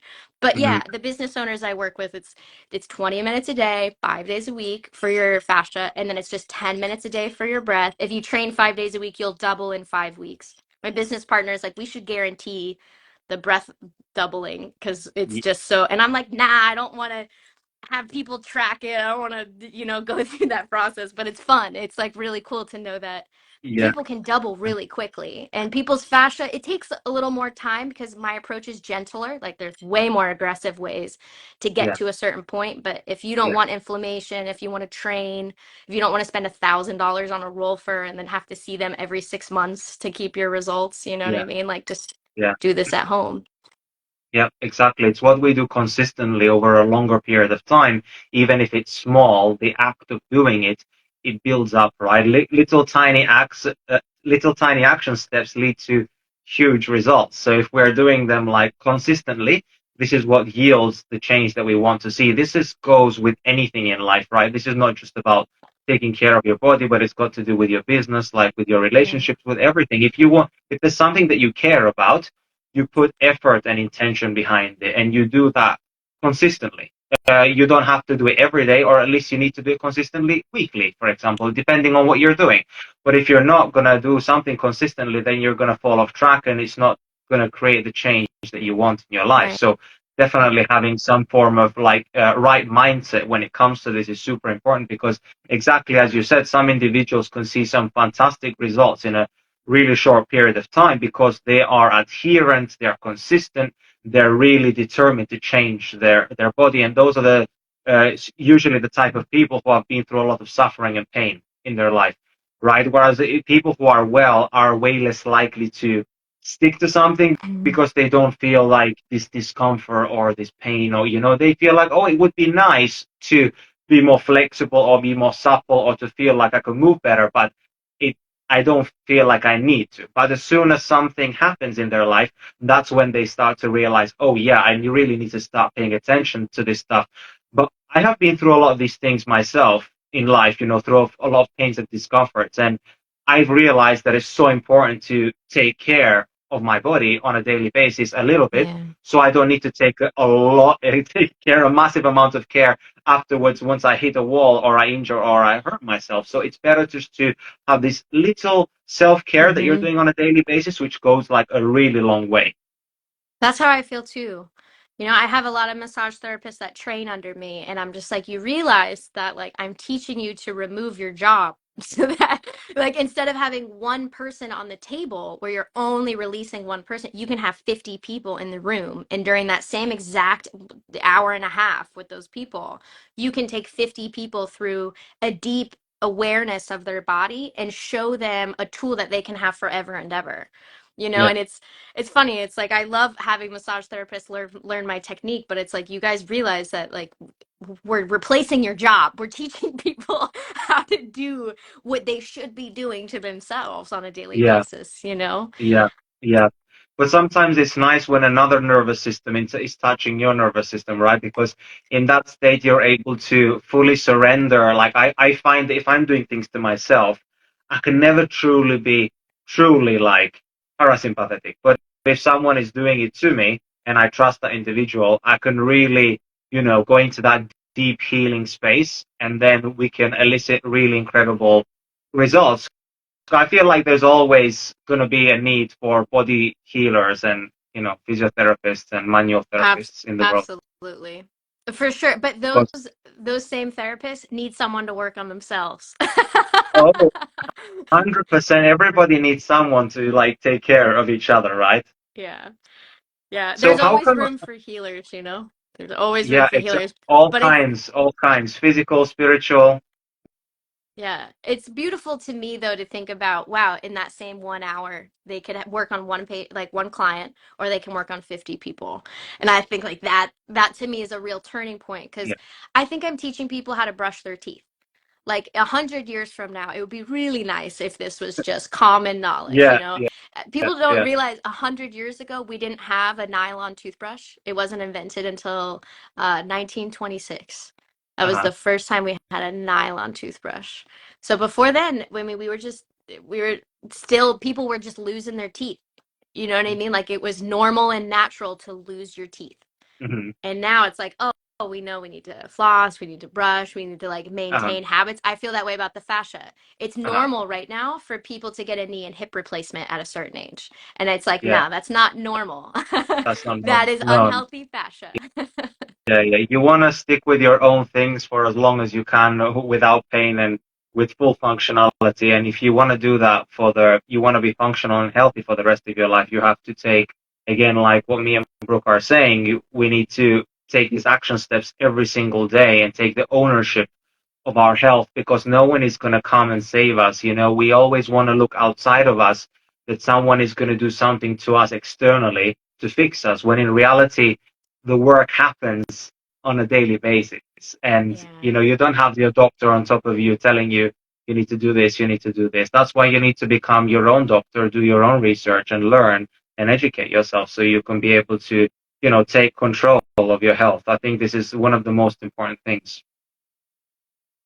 Andres, I really like what you're doing with your channel and the information that you're bringing with to people. I really respect what you're doing, and I like it's been great to look at you and just your red light the whole time. Do you still have like a few more minutes, or are Mhm. you in a rush to go? No, I'm not in a rush. Okay, okay. So I would like to ask you, like, how can we identify an unhealthy fascia? Like, what would be some symptoms that people experience, or some things that people have told you that they have experienced that you can maybe pinpoint and give to people so that they can identify right now? Yeah. Well, on my website, musicalbreathwork.com, I actually have a free breath and fascia test. So if people just Hmm. go to my website, they can type it in and they watch a whole instructional video of how to like breath test yourself and then what those results mean. And the same thing with fascia. What I love to tell people to do is to take off their shoe and then see if they can stretch all of their toes, right? Hmm. And Hmm. then if you can't stretch all of your toes, like let's just say if your pinky toe is offline, Yeah. that's a sign of fascia tension and not to Mm, be taken lightly. Because mm, as we age, all of our balance and coordination comes from what's happening at the bottom of our foot here. mm, And if these start to go offline and we start to get like some moderate neuropathy up here, this is when we have substantial walking issues when we're older. mm. Another simple test for people is to come into like a little bit of a goddess, and people call it different all over the world, just like a little low squat. Uh-huh. You know what I mean?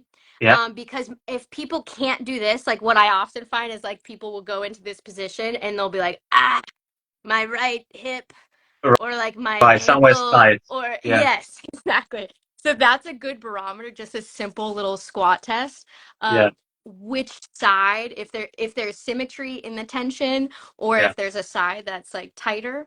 Um, that's like another really easy one. But most people, I mean, unless you've Mm, been taking care of your fascia, you got fascia mm, problems. The toe mm. Yeah. dexterity test I love doing with people. It's can you create space between all of them? And then can you isolate your big toes? So keep your big toes down, lift only the baby toes, right? Yeah. Then keep all the Yeah. baby toes down, lift only the big toes. And what we want to see is the big toes coming up evenly on both sides. Sometimes people can lift one, but the other is meh. Yeah. That shows us that there's some either nerve impingement, some fascia problems, some toe dexterity, but that's going to create up the instrument of the body. That tension, that offlineness is going to create issues in the hips, in the knees, in the ankles. So everything is connected to our foot health. So for me, it's getting people's foot health fully back Mm, online while mm. we get the fascia to flow. Yeah. And then let a lot of things start to happen all by itself. And I mean, the foot stuff is so fun to teach people Yeah. because their athletic ability immediately, like your balance is better. Mm, mm. you, Yeah. you do some Yes. toe mobility drills twice a week, your balance improves, your running improves, your walking gait improves, your ability to jump improves. It's fun.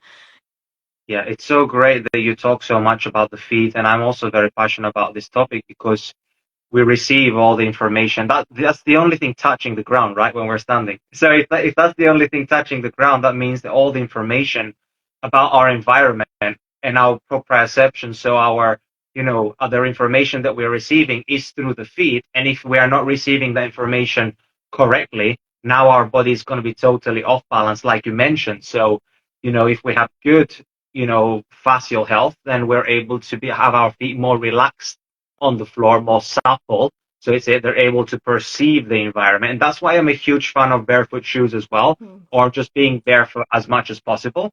Because Yeah. if you are barefoot, you're allowing your feet to function as they should, and you're able to roll over your toes rather than just stomping or just stepping the foot using the hip flexor, when in reality we should be, rolling over the foot. Would you agree? Well, it depends on what we're doing. Because like if we're Yeah, sprinting, I'm mostly on my toes. right. um because I don't want to heel strike, Of you course. know what I mean? Like I'm Of I'm course. Yeah. way more into using. It's fun when we start to get into like optimizing athletes because it's different. If you're dealing with a 50-year-old that's trying to rehab issues, it's very different than when you're Yeah. dealing with a 25-year-old trying to like run faster. But when I'm dealing with the 25-year-old who wants to run faster, the Yeah. plantar fascia connects to this little ankle bone here, Yeah. right? And it goes Yeah. center line down the foot, separates it into the phalanges. And like when we're running, right, or jumping, the more we can stay on our toes, the Yeah. more that this band stays taut and it gives Yeah. us the ability to spring off of it. Yeah. So Yeah. it kind Recoil. of it just depends on what we're doing, I guess, with our feet. But if I'm standing at a grocery store, what I always tell people to do Uh-huh. is if you close your eyes and you pretend like you're going to jump 1 inch, what happens is your body will reorganize its weight and it will Yes. pull the weight to the center line of the foot and then push slightly forward. Yes. That is where we want to stand from. That's when everything Mhm. is kind of engaged Yeah. properly. If we're just kind of like loose and like leaning on one hip, you know what I mean? Yeah. We're rolling on the outside of that foot. Like we're not really Yeah. doing our structure surface, you Yeah. know? Yeah. And that's one thing that I see with hypermobility as well, is that when people stretch all the time and then or they are doing yoga, for example, and they are overstretching and they become hypermobile, or then there's the other end, which is functional patterns, right? But like, when you do yoga, for example, you're basically or if you're doing excessively yoga and you're doing it on a daily basis, you do a lot of passive stretching, you're making your body like flaccid, like super hypermobile. And then this is creating too much laxity in the system. And then that means that we have basically an energy leakage when we want to do something explosive. Like now the fascia is not nice and tight, or it doesn't have the perfect amount of tension, like you mentioned about the tuning, like an Mm-hmm. instrument, it doesn't have the right tuning now, so it's not ready to be able to do something explosive. So I tell people to try and avoid stretching as much as they can and try and do mobility or activations or dynamic mobility or stretching, where you are not holding passively, unless you do it like sometimes here and there, it's okay. But for the most part, you want to be doing strength training through full range of motion, or you want to be doing dynamic mobility because you want to be able to not distort or change that tuning in your fascial system. Do you think that's a good approach? Yeah, hypermobile people I think are the most difficult to work with because Yeah. what I notice is that like something will trigger it.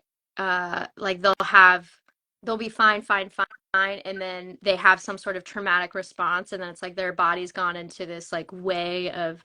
I notice with my hypermobile patients, we got to treat the breath first. mm So mm.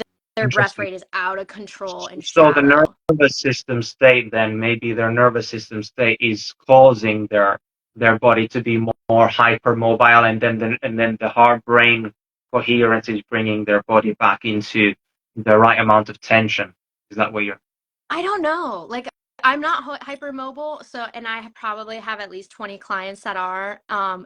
Half of them really needed the training. Like they were hypermobile in their joints, but their fascia was holding a ton of tension.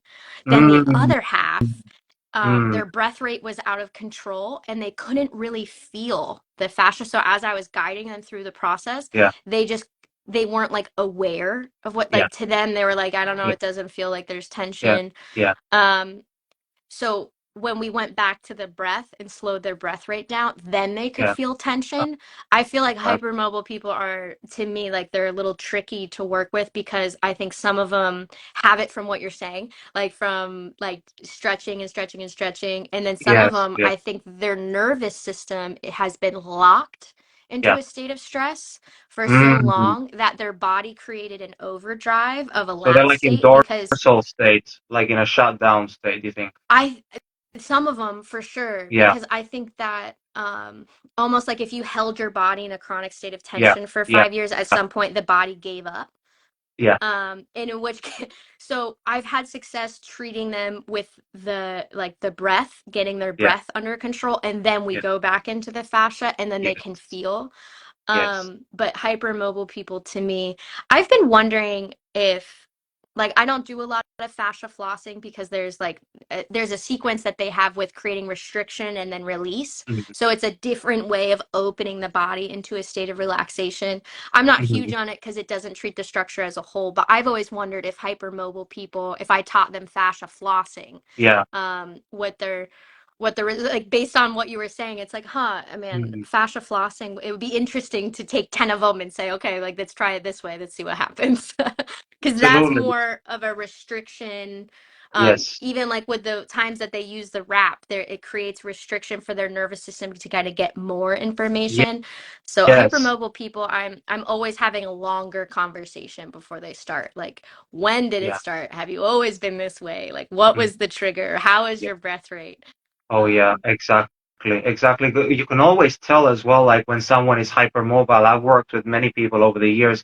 I can tell from the street without even knowing someone if they're hypermobile, because I can just look at their structure and their body, and you can just tell if the limbs are just super, just hanging down. They're just hanging there, or they look very floppy in their movements. I know that their body's just like hypermobile, because it just seems that there is no tension in the muscle. And it's like what you just said, that their body was so long in a sympathetically driven state that they've reached the point of burnout. And now it's gone into a point of shut down their body, but they're just surviving. They're just going every day, one after another, just drinking coffee, trying to survive. maybe they have some issues, going on with energy levels, and they're just trying to do their best to survive, but they've never done things to try and recover their nervous system state to come out of that so that their muscles as well can, because they also want to do something to exercise, but they feel that they don't have the energy to do that Right. because they're leaking so much energy, not only from the inefficiency of movement, but also the fact that their nervous system is stuck in this state as well. It's funny to think of electricity, isn't it? Like if the Yeah. muscles are like little batteries, like try this on. Like it's been cool for me to like think of the muscles as batteries and the fascia as this electrical conduit. And it's like so we Yes. want the electrical conduit to be fully active at the feet, right?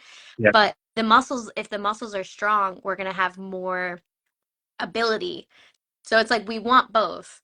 To me, I've done so much different training now that gymnastics is like my favorite thing I've found. And thankfully there's an amazing coach where I am, but wow, calisthenics training where there's no weight, you're coordinating your breath. It's funny in gymnastics how hard it is to listen to music because you're so in your Yes. breath, in your Yes. body and in the Yeah. nuance of compression stuff. Yeah. Um, it's been great for my athlete, but I, like you said, how you can see hypermobile people. I'm always looking at people's ankles. Mhm. Like when I am, like let's just say if I go out and play golf, I still play a bit of competitive golf. I will watch how the person swings and I will watch what they do with their feet. And I basically grade athletes by how much they can stay in contact with the earth through emotion. Because, like, when you look at Kung Fu masters versus like Kung Fu wannabe masters, like high level still, but like not quite a master, their foot position to me says everything. Mhm. It's like the Mhm. masters have so much ankle mobility and toe dexterity that they never lose their balance. So they Mhm. can effortlessly recover and create like power from positions.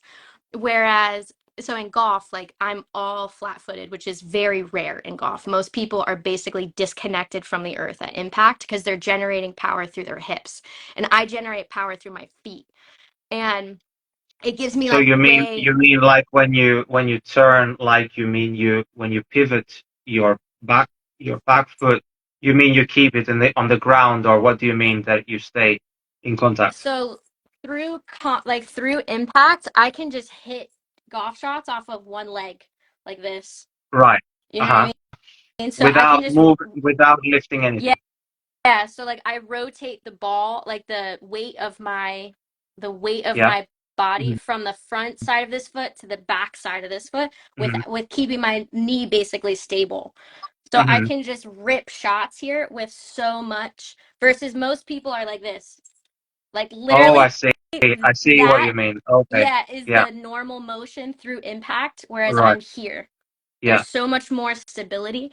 So like you were saying, you can see a hypermobile person from like a Yes. distance. I Yes. like No, look that at, that's fantastic. yeah, it's my little cheat code. No, the feet tell a lot about a person's function as well. Another thing which I notice on people when they walk as well, I observe like other feet, like duck feet, like going out like this, or are Yep. they straight? And one thing I always educate my clients about is that one of the first things I say is that get yourself a pair of barefoot shoes, number one, and second, like really watch and observe the way that you're walking and doing things, because this is going to change the way that you train as well and your performance in the gym and outside of the gym, and also your knee issues and your hip issues, because as you said, like the feet are the foundation that everything Yeah. else is built upon. And if the feet are out like this, the knees are more likely to vulgate, fall inwards, which is going to cause pain on the inside of the knee. It's going to cause issues with the hips and then with the lower back, and it's basically going to impact the entire chain. So if we don't have, healthy feet and also an awareness of our feet, I mean, I don't know. Is there something, any tips that you have for people who have feet looking like this? Do you have any good tips? I do actually, because I have my right foot when I was born, my Uh-huh. right foot was like this, so I had to wear shoes. Like So inwards. anybody, yeah, inwards. But Okay. anybody that's doing this, right? Like they have this as their natural, we're gonna end up putting our weight on the outsides, like you're saying, which is gonna create a lot of issues. So in order to learn how to walk this way, that practice of pretending like we're gonna jump that 1 inch, You Right. know, so for them, if they're standing in line at public, at like a grocery store or at the bank, right? If we can get them into the mindset of pretend like you're gonna jump for that little inch. It's fun. I was watching my like my a nephew of mine, he's like 3, and he was running around the pool during holidays like a little Indian, like like on the tops of his toes. And I was like, that is just a great exercise, like like to Yeah. just, he was like making loud noises and he was jumping around and he was on the front of his feet. And it's like the more we can get on our toes, um the better, because people who waddle, they tend to put the weight on the outsides of their feet, and then this creates pressure along the outside so of their leg. So doing Yeah. lateral lunges actually to train that hip muscles to pull in correctly.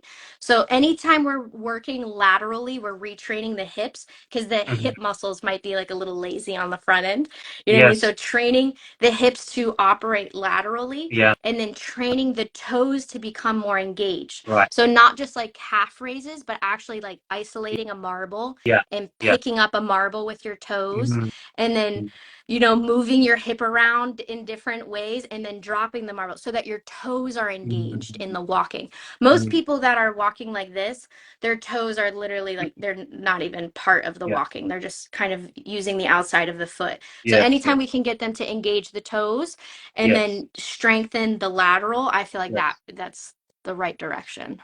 Oh yeah, absolutely. I always tend to think of the muscles a bit like, the actors that are pulling on the connective tissue, right? Because the tension in your muscles is going to determine a lot about the positioning of your joints, because the joints just sit there, right? They don't do anything without the muscles. And then obviously the nervous system is determining the state of the muscle tension.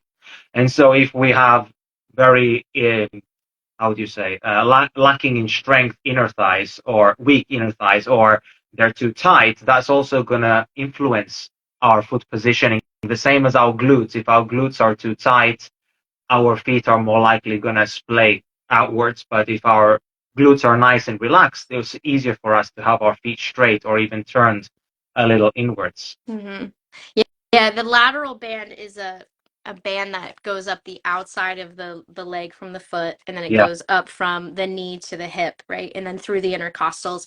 And yeah, as you're talking, it's like, yeah, people who waddle probably have a really tight lateral band.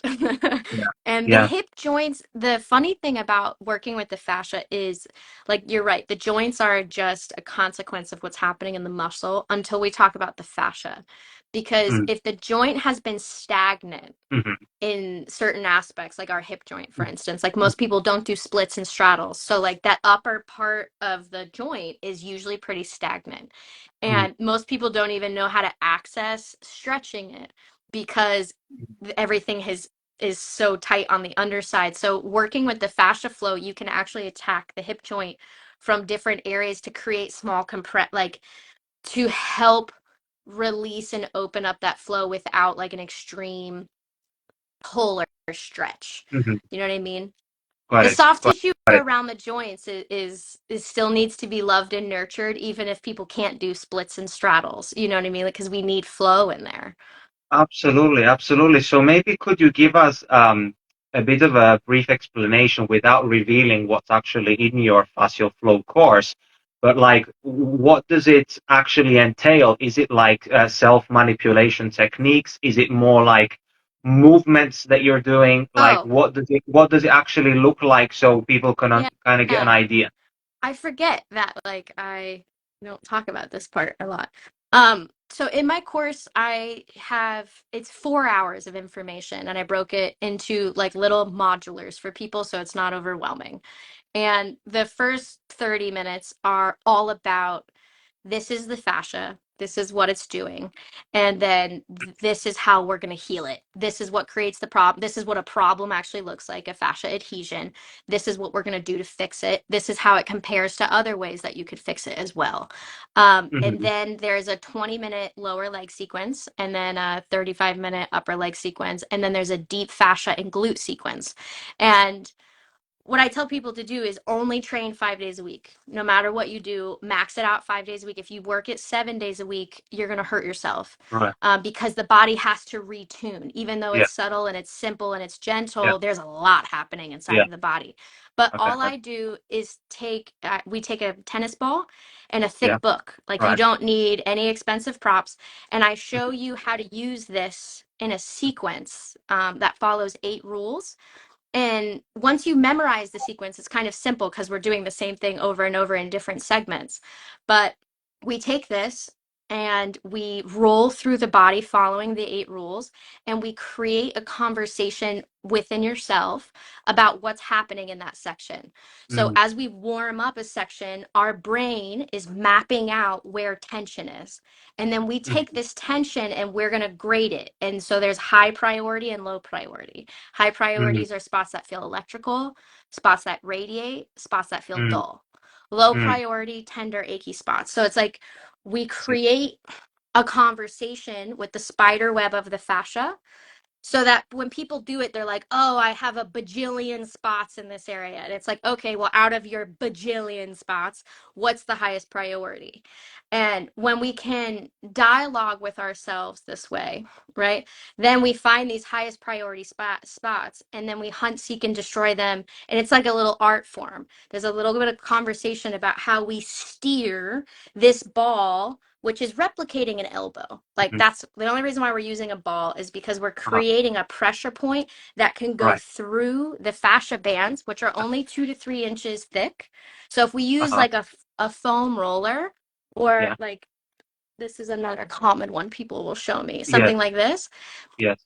this is cute in theory, but like this isn't gonna get past this. So you're only going to be able to work the superficial Right. everything from Even there, though, because this is even if it's hard, even if it's hard. it's to me, everybody's body is hard until we're like 4 months in. No, Everybody's, I mean the object that you're using, oh, like, it's, yeah, yeah, so this is hard, but the thing is the surface area is too wide. right. So Okay. the first 6 months, right, what we're doing is we're trying to remove 80% of your lower body tension so that we can move on to the upper body. And a lot of people, they get the course and they're like, where's the upper body? I'm like, I will release it to you after you can pass my 5 question test. It's a very easy test, but you got to be honest. So most people, it takes about like 4, 5, 6 months to unlock the upper body, which is Uh-huh. perfect. Like Yeah. that is on par. Like if it takes 8 months, it takes 8 months. Like we don't want to Yeah. rush it. Yeah. But if we use something like this, okay, Yeah. Yeah. we're only ever going to get to the first band, because underneath this band is layers of other bands. But this Right. ball has the ability, once this is softened, Uh-huh. to slip past and go to the other ones, That's cool. because it's smaller. Hmm. Does that make sense? So even Yeah. like a No, I soft, totally get it. Yeah. yeah. So it's like there's a lot of cool fascia release tools out there. And don't get me wrong, like you can still stimulate lymph, Yes. you can still move blood Yeah. flow. Yeah. It's not like it's a bad tool. It's not going to get as Specific. deep. Yeah. It's not going to get to the Yeah. bone, which is what we're Yeah. looking to release. Yeah. Does that make sense? Yeah, yeah, no, that's a fantastic explanation, and thank you for breaking that down because that helps people understand and visualize what they would be getting into if they, because if they have, I have read your website, but maybe I didn't read it like enough to read the details, so then people can understand like, okay, this is what you're actually going to be doing, like something like this. Yeah. It's not that you're going to be doing some kind of hands-on massage, but you're going to be using some tools and you're going to be doing something like this and you're going to be working with your body. So it's sort of like a little bit like foam rolling, but more with a ball It's in a kind way. of like foam rolling with a ball with an added sequence, and it's deeply relaxing. Like really, the Right. majority of what we're doing is Intention. relaxing and being still. Like I tell people, when we're in a hold, your job is to be still and to be quiet and to remain aware of what's going on within the body. Because Right. as the tissues soften, as this hyaluronic acid is being prompted to be made, things change. And then that ball will slip into your tissues deeper. And then you have to steer that ball into the tension. Right. So when people learn it, it becomes theirs, which I love. So I charge as much as one massage to learn this technique that you can have forever. And I filmed it with my mom next to me. and my mom simulated like an older person that couldn't hold themselves up on their wrist. So I show people how to do it. If you can't hold yourself up, you got a rotator cuff injury or Yeah. something, you can't do the warm up, you Yeah. can replace it with like a cheap $40 massage gun. And then my mom in that whole course shows we shot it in 4K. I'm so proud of it. It's like a really beautiful course. Uh-huh. um but she shows you what to do if you are like, an older person or you have an injury and you can't get into Uh-huh. the certain posture. So there's like a Yeah. modification available for each of the things. Oh, that's fantastic. That's really great to hear. Yeah, I love to use my massage gun every single day. I do that. I work my lymphatic points. I'm sure you're aware of Dr. Perry Nicholson, Stop Chasing Pain.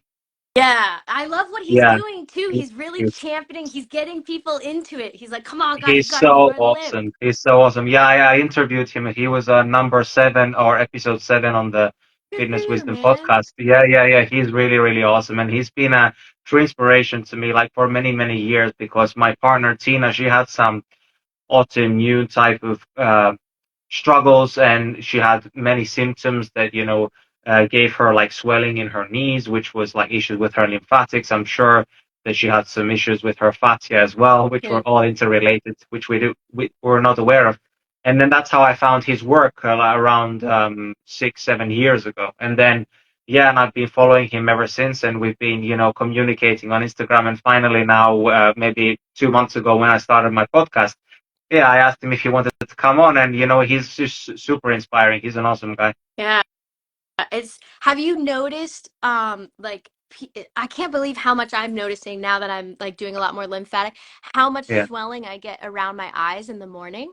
yeah, And then like once I drain it like goes all away and I'm telling people it's like, exactly. man, if you're Yeah, puffy in the morning, just rip yeah, through a good lymphatic, yeah, or do a breath. Like to me, I love the breath because the yeah, breath is what yes, moves the lymph better than anything. But it's like for people yes, not doing the breath, it's like, man, drain it out. yes, absolutely. Yeah, yeah. Because what Dr. Perry teaches is that when you drain, well, because he teaches that drainage precedes supply. So what's super important is to drain the lymphatics before you do anything else, because then if that's moving, then if you add the breath after the lymph drainage, you will assist the fluid to move even better and to drain even better. But if they are clogged, if your lymph Yeah, nodes are clogged and you do breath work, it could sometimes create more pressure, more which tension. is not releasing from, yeah, Yeah, more tension from a specific point, which you may have a blockage. So it's always a great idea for people to do the big six, which is, here over your collarbone, hmm, behind your ears, under your armpits, on your sternum here, or over your whole belly, inner thighs, and back of the knees. And that's Dr. Perry's big six. And just by simply rubbing here with your hands, or I like to use a massage gun, and I do it every single day, every morning and every evening. And afterwards I feel amazing. So I good. I swear by it. It's Yeah, incredible. I like that. Thanks for your reminder. I haven't tried it with a massage gun. Definitely gonna have that experience You though. have to be very careful though that you don't Yeah. press. You have to just basically touch it so it vibrates. The areas of your skin. I don't like to stay on one spot, so I like to move like left and right instead of just Mm, staying right here at the bottom of the sternocleidomastoid. I like to go left and right. And once I get okay. to the back of the ear, I like to just go like this, like the shape of the jaw Nice. with the gun. And Hmm. then afterwards, I also like to do the sides here where the ears are. And then Yeah. I like to do the base of the skull behind as well. And then after I've done those, because those are added points which I've added by myself on top of the Yeah. big six, because I always feel like it's amazing to release tension here at the back of the base of the skull as well, because it helps to release the tension here as well. And then, following the whole sequence with the gun is just truly incredible, because you get such a vibration of the tissues that you're not only influencing, the lymphatic system, but you're also shaking everything. It's Yeah. especially when you do the belly area. I love it for the digestion and the gut motility and all this stuff. Yeah. Yeah. I love Do it. you, do you want to? What are your favorite tips or best practices to take care of your fascia beyond your fascial course? You already mentioned a few, like in Yeah. this awesome podcast episode that we talked about, but like I know that there are things such as like nature and all this. This is super important, Mm. right? Yeah. So the fascia is responsible for our electronic uptake, right? So the more flowing and open our fascia is, the better we are going to use the electricity that we have. But there are a few things that we can do to help supercharge the electrons that we have within our body. And that's A, never missing a day of grounding, 20 minutes a day on a conductive surface. And Mm, that's not just our feet. Like it could be our spine against a tree. It could be mm, our whole body laid out on a bed of grass. mm, But 20 minutes a day of taking in electrons with like nothing but cotton between us and the earth is a really good thing. Um, mm. I love recommending sweating to people, people that are doing my training a lot. I'm just like, listen, 2 days a week, you have to get a real good sweat. And you can be passive. Like people, if they're not working out hard enough to get a good deep sweat, it's like go to the sauna, go to a steam room, go take a hot Right. bath, go trap yourself in a hot car for a while. But twice a week, we should Yeah, have a substantial flow of fluids all the way yeah, through our body where that spot, your whole spine is sweaty. yeah, That's really essential to keep moving the fluids within. mm, Um, Hydration, huge one for our fascia. If we are dehydrated working out, you're going to rip your fascia. That's the way it is. So, mm, hydrating with, I always recommend spring water that has, you tell it that you love it. At the minimum, tell the whatever water you're drinking, tell it that you love it. We structure water because we are electrical. We influence the structure of it. Now, water, when it's been held in one spot, stagnant for an like extraordinary period of time, the lattice structure within the molecules can kind of break down, and we drink water and we feel like we're still dehydrated, like we're yeah, not taking in yeah, that water. mhm, So I've there's so much to say about water. I'm currently like sampling one of Nuno Nimene's hydrogen bottles. yeah, It's been interesting. The water conversation for me never stops, but I feel like the saying you love water, that you're grateful for water, that you are thankful for it, the word that we have in our mouth and in our mind when we're drinking water, to me is an essential ingredient of taking in health. We 100%. are mostly water, and water holds structure and memory. So Mhm, I really feel like being conscious and intentional about our water is nice. So spring water mm, is, it's the pH is balanced by itself. The structure is normally pretty good. But if it's been sitting in a plastic container for like 2 years on a shelf at a grocery store, you want to make sure that you spin it around a little bit and tell it that you yes, love it. So just because it's yeah, spring water doesn't mean it's perfect. yeah, There's still, like, I've done experiments where I take water and I put it in glass bottles outside. yeah. And that's how we used to make holy water. Holy water in the Uh, old pagan days was okay. 28 days of water exposed to sunlight and moonlight. And I Oh, gotta really? tell Wow. you, the water, like, it tastes different. If you make holy water, it tastes like 28 rainbows. days, it doesn't evaporate? Mm-mm. Well, not if you put a No? lid on it. Right. It would, it would certainly if you don't have a lid on it.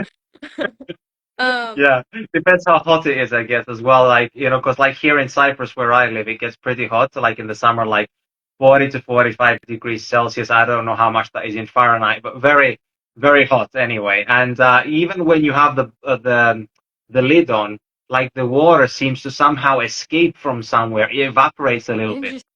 Interesting.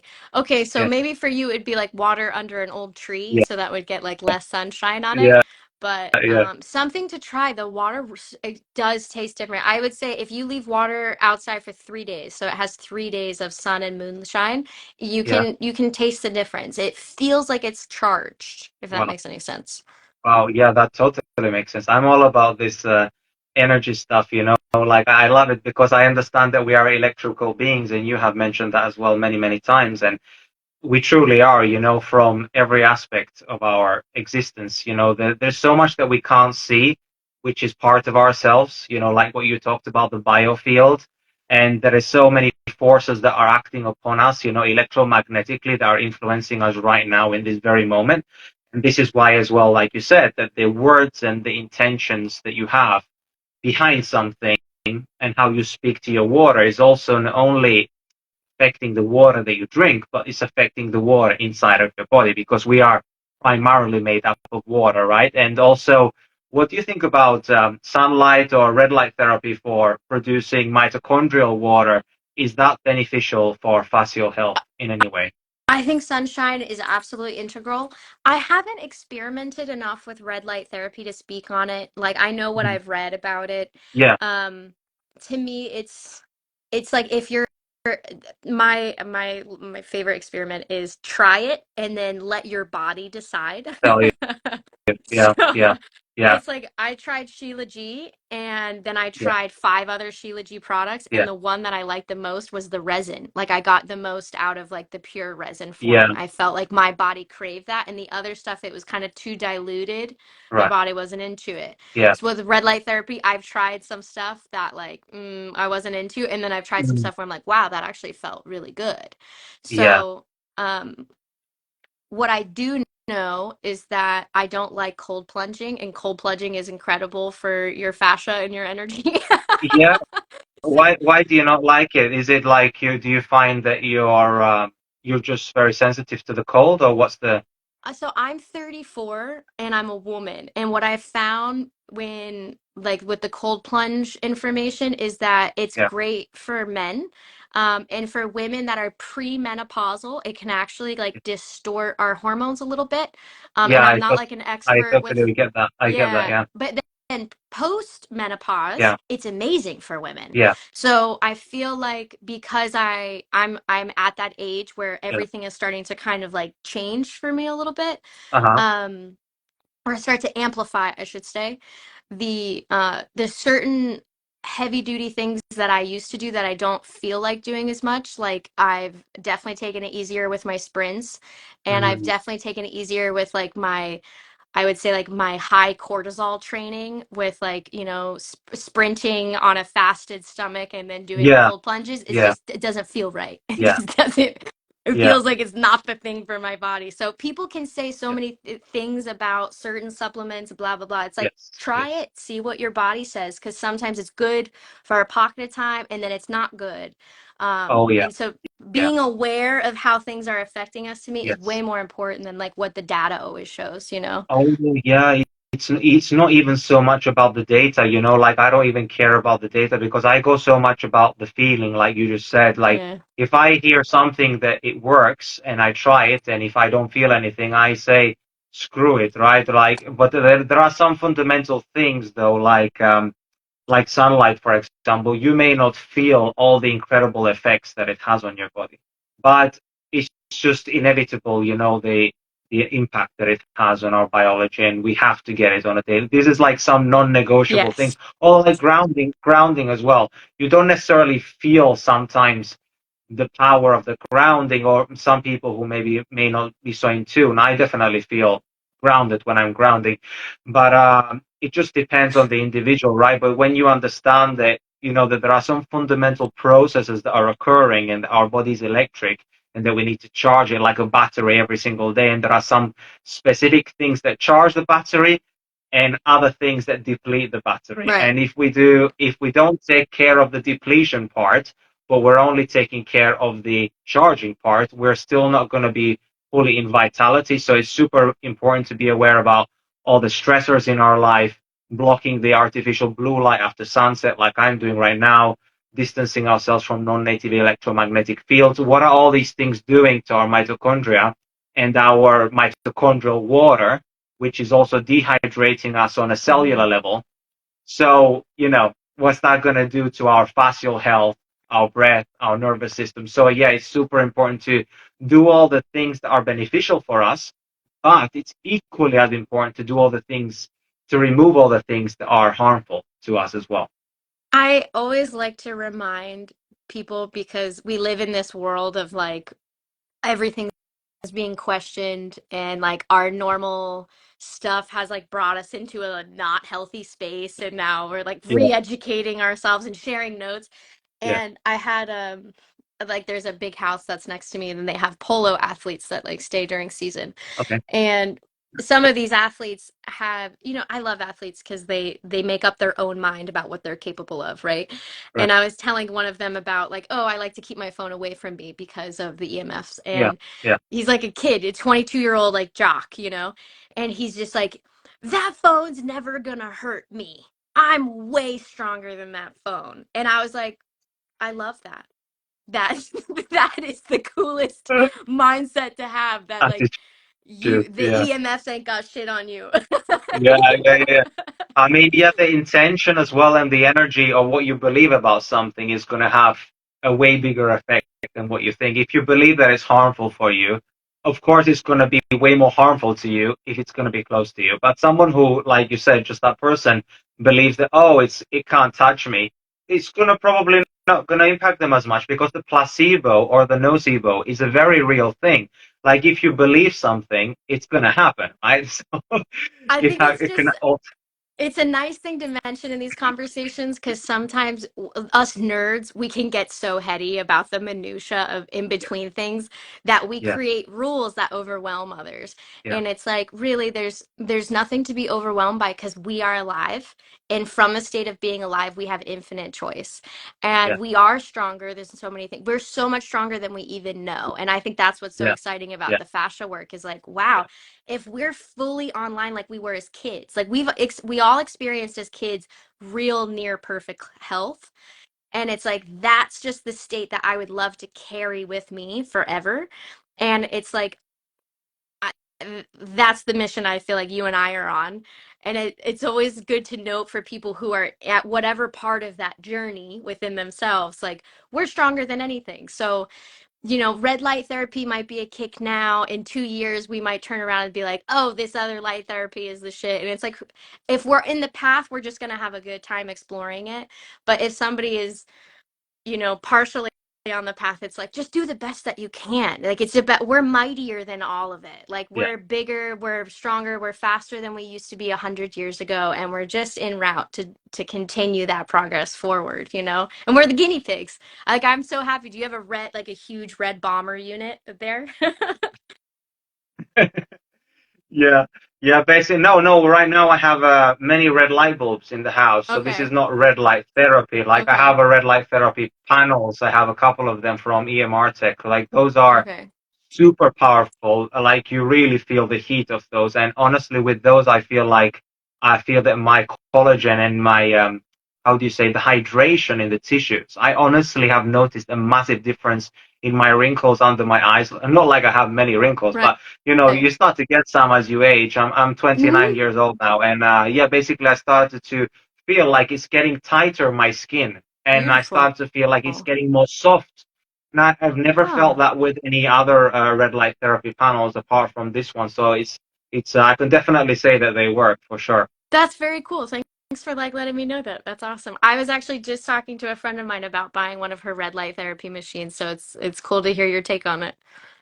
Yeah, I mean, red light therapy is super powerful because when you understand that the sun is more than 50% red and infrared light, Hmm. that when you take the full spectrum of sunlight, 50% of it is red and infrared. So if you understand that the sun, why it's so beneficial for you, it's giving you those frequencies and the UV and the blue light, which are doing different things in the body, but the red and infrared is acting specifically on the mitochondria, and it's allowing our body to produce more cellular energy, ATP. So when we have more cellular energy, we have more cellular energy to detoxify, to have energy to like do all the cellular processes that are supposed to be occurring on a daily basis. Hmm. If those processes are not occurring, we're basically now, staying behind on the cleaning, on the regenerating, on the replacing the cells. And that's when mutations begin to happen, when problems and disease begins to manifest in the body. So it always starts on the energetic level, on the cellular level. And if we just we can't produce the energy, then this is where it begins. So that's why it's so important to do red light therapy every single day, or to get sunlight every single day, or both, Right. which Yeah. I like to do because I feel like red light therapy alone in isolation, you can do it without the consequences of getting burnt, for example, by being too long in the sun.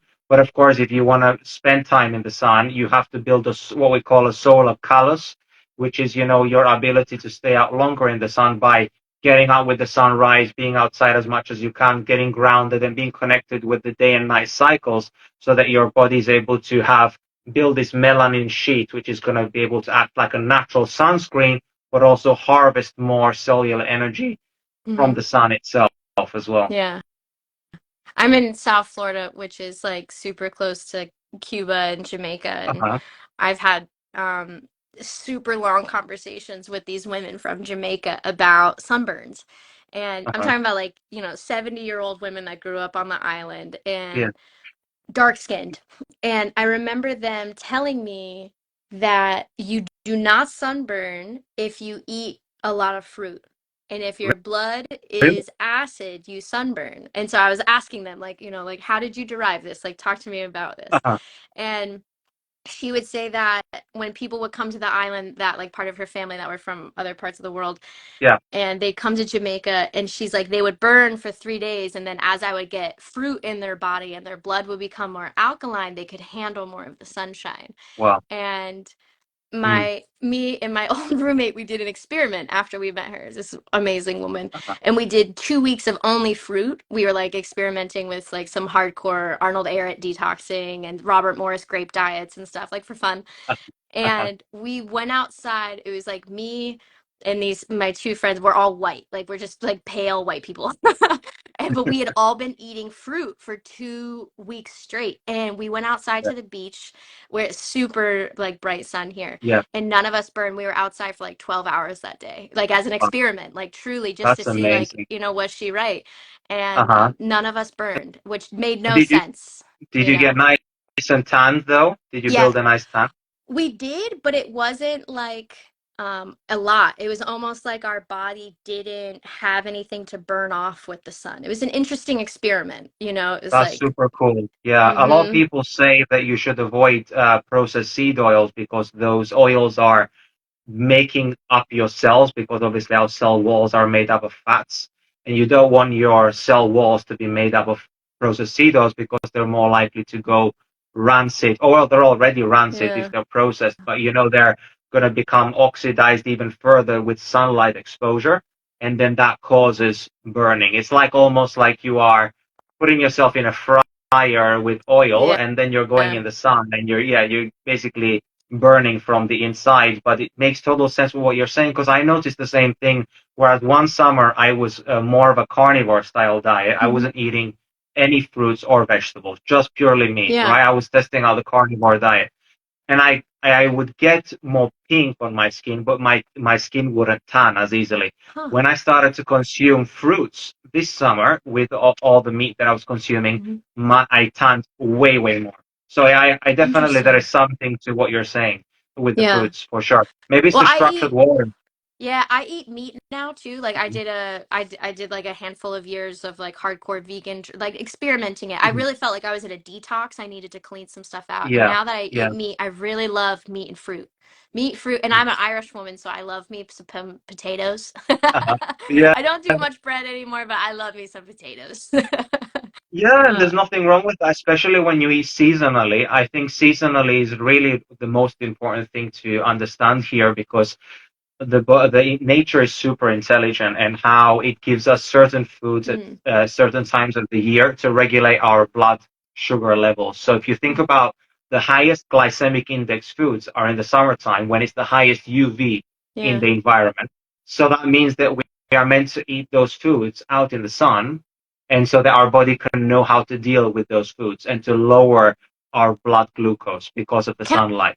I say something though? Like this has Go just been like sitting in my brain for so long. ahead. Is it's So Arnold Ehret built this equation a long time ago. It's vitality equals energy minus obstruction.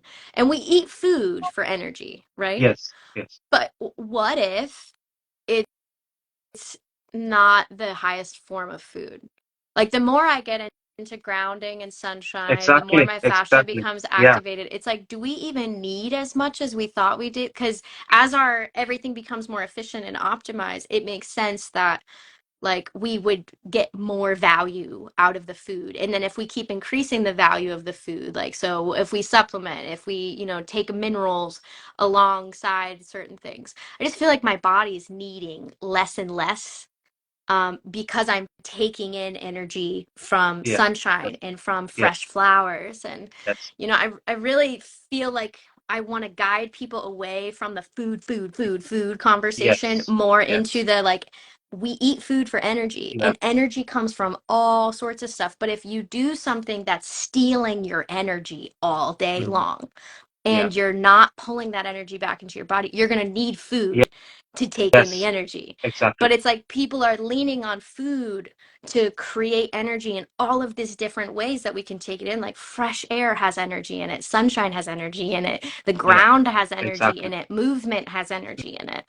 Um, Mm, the light that you're in has energy in it, you know? yeah, yeah, exactly. That's something that I've also educated everybody about, is that only 1/3 of your energy comes from food. You're supposed to Mm, harvest the other 2/3 from sunlight and the ground and all the other beautiful things that you just mentioned. And if you're not doing that, you're only getting 1/3 of your energy source. yes. So that means that if you're only getting 1/3, you're already in a deficit, right? So you're going to demand more food throughout the day to feel like you are getting the energy that your body needs to run. But the reason why you eat is to harvest photonic energy. Basically, the foods are getting the photons and you're eating light, basically, right? So the real reason why we're eating is to harvest electrons and light from the food, which is information about the environment. So really, what we want to do is go straight to the source and have everything together in combination.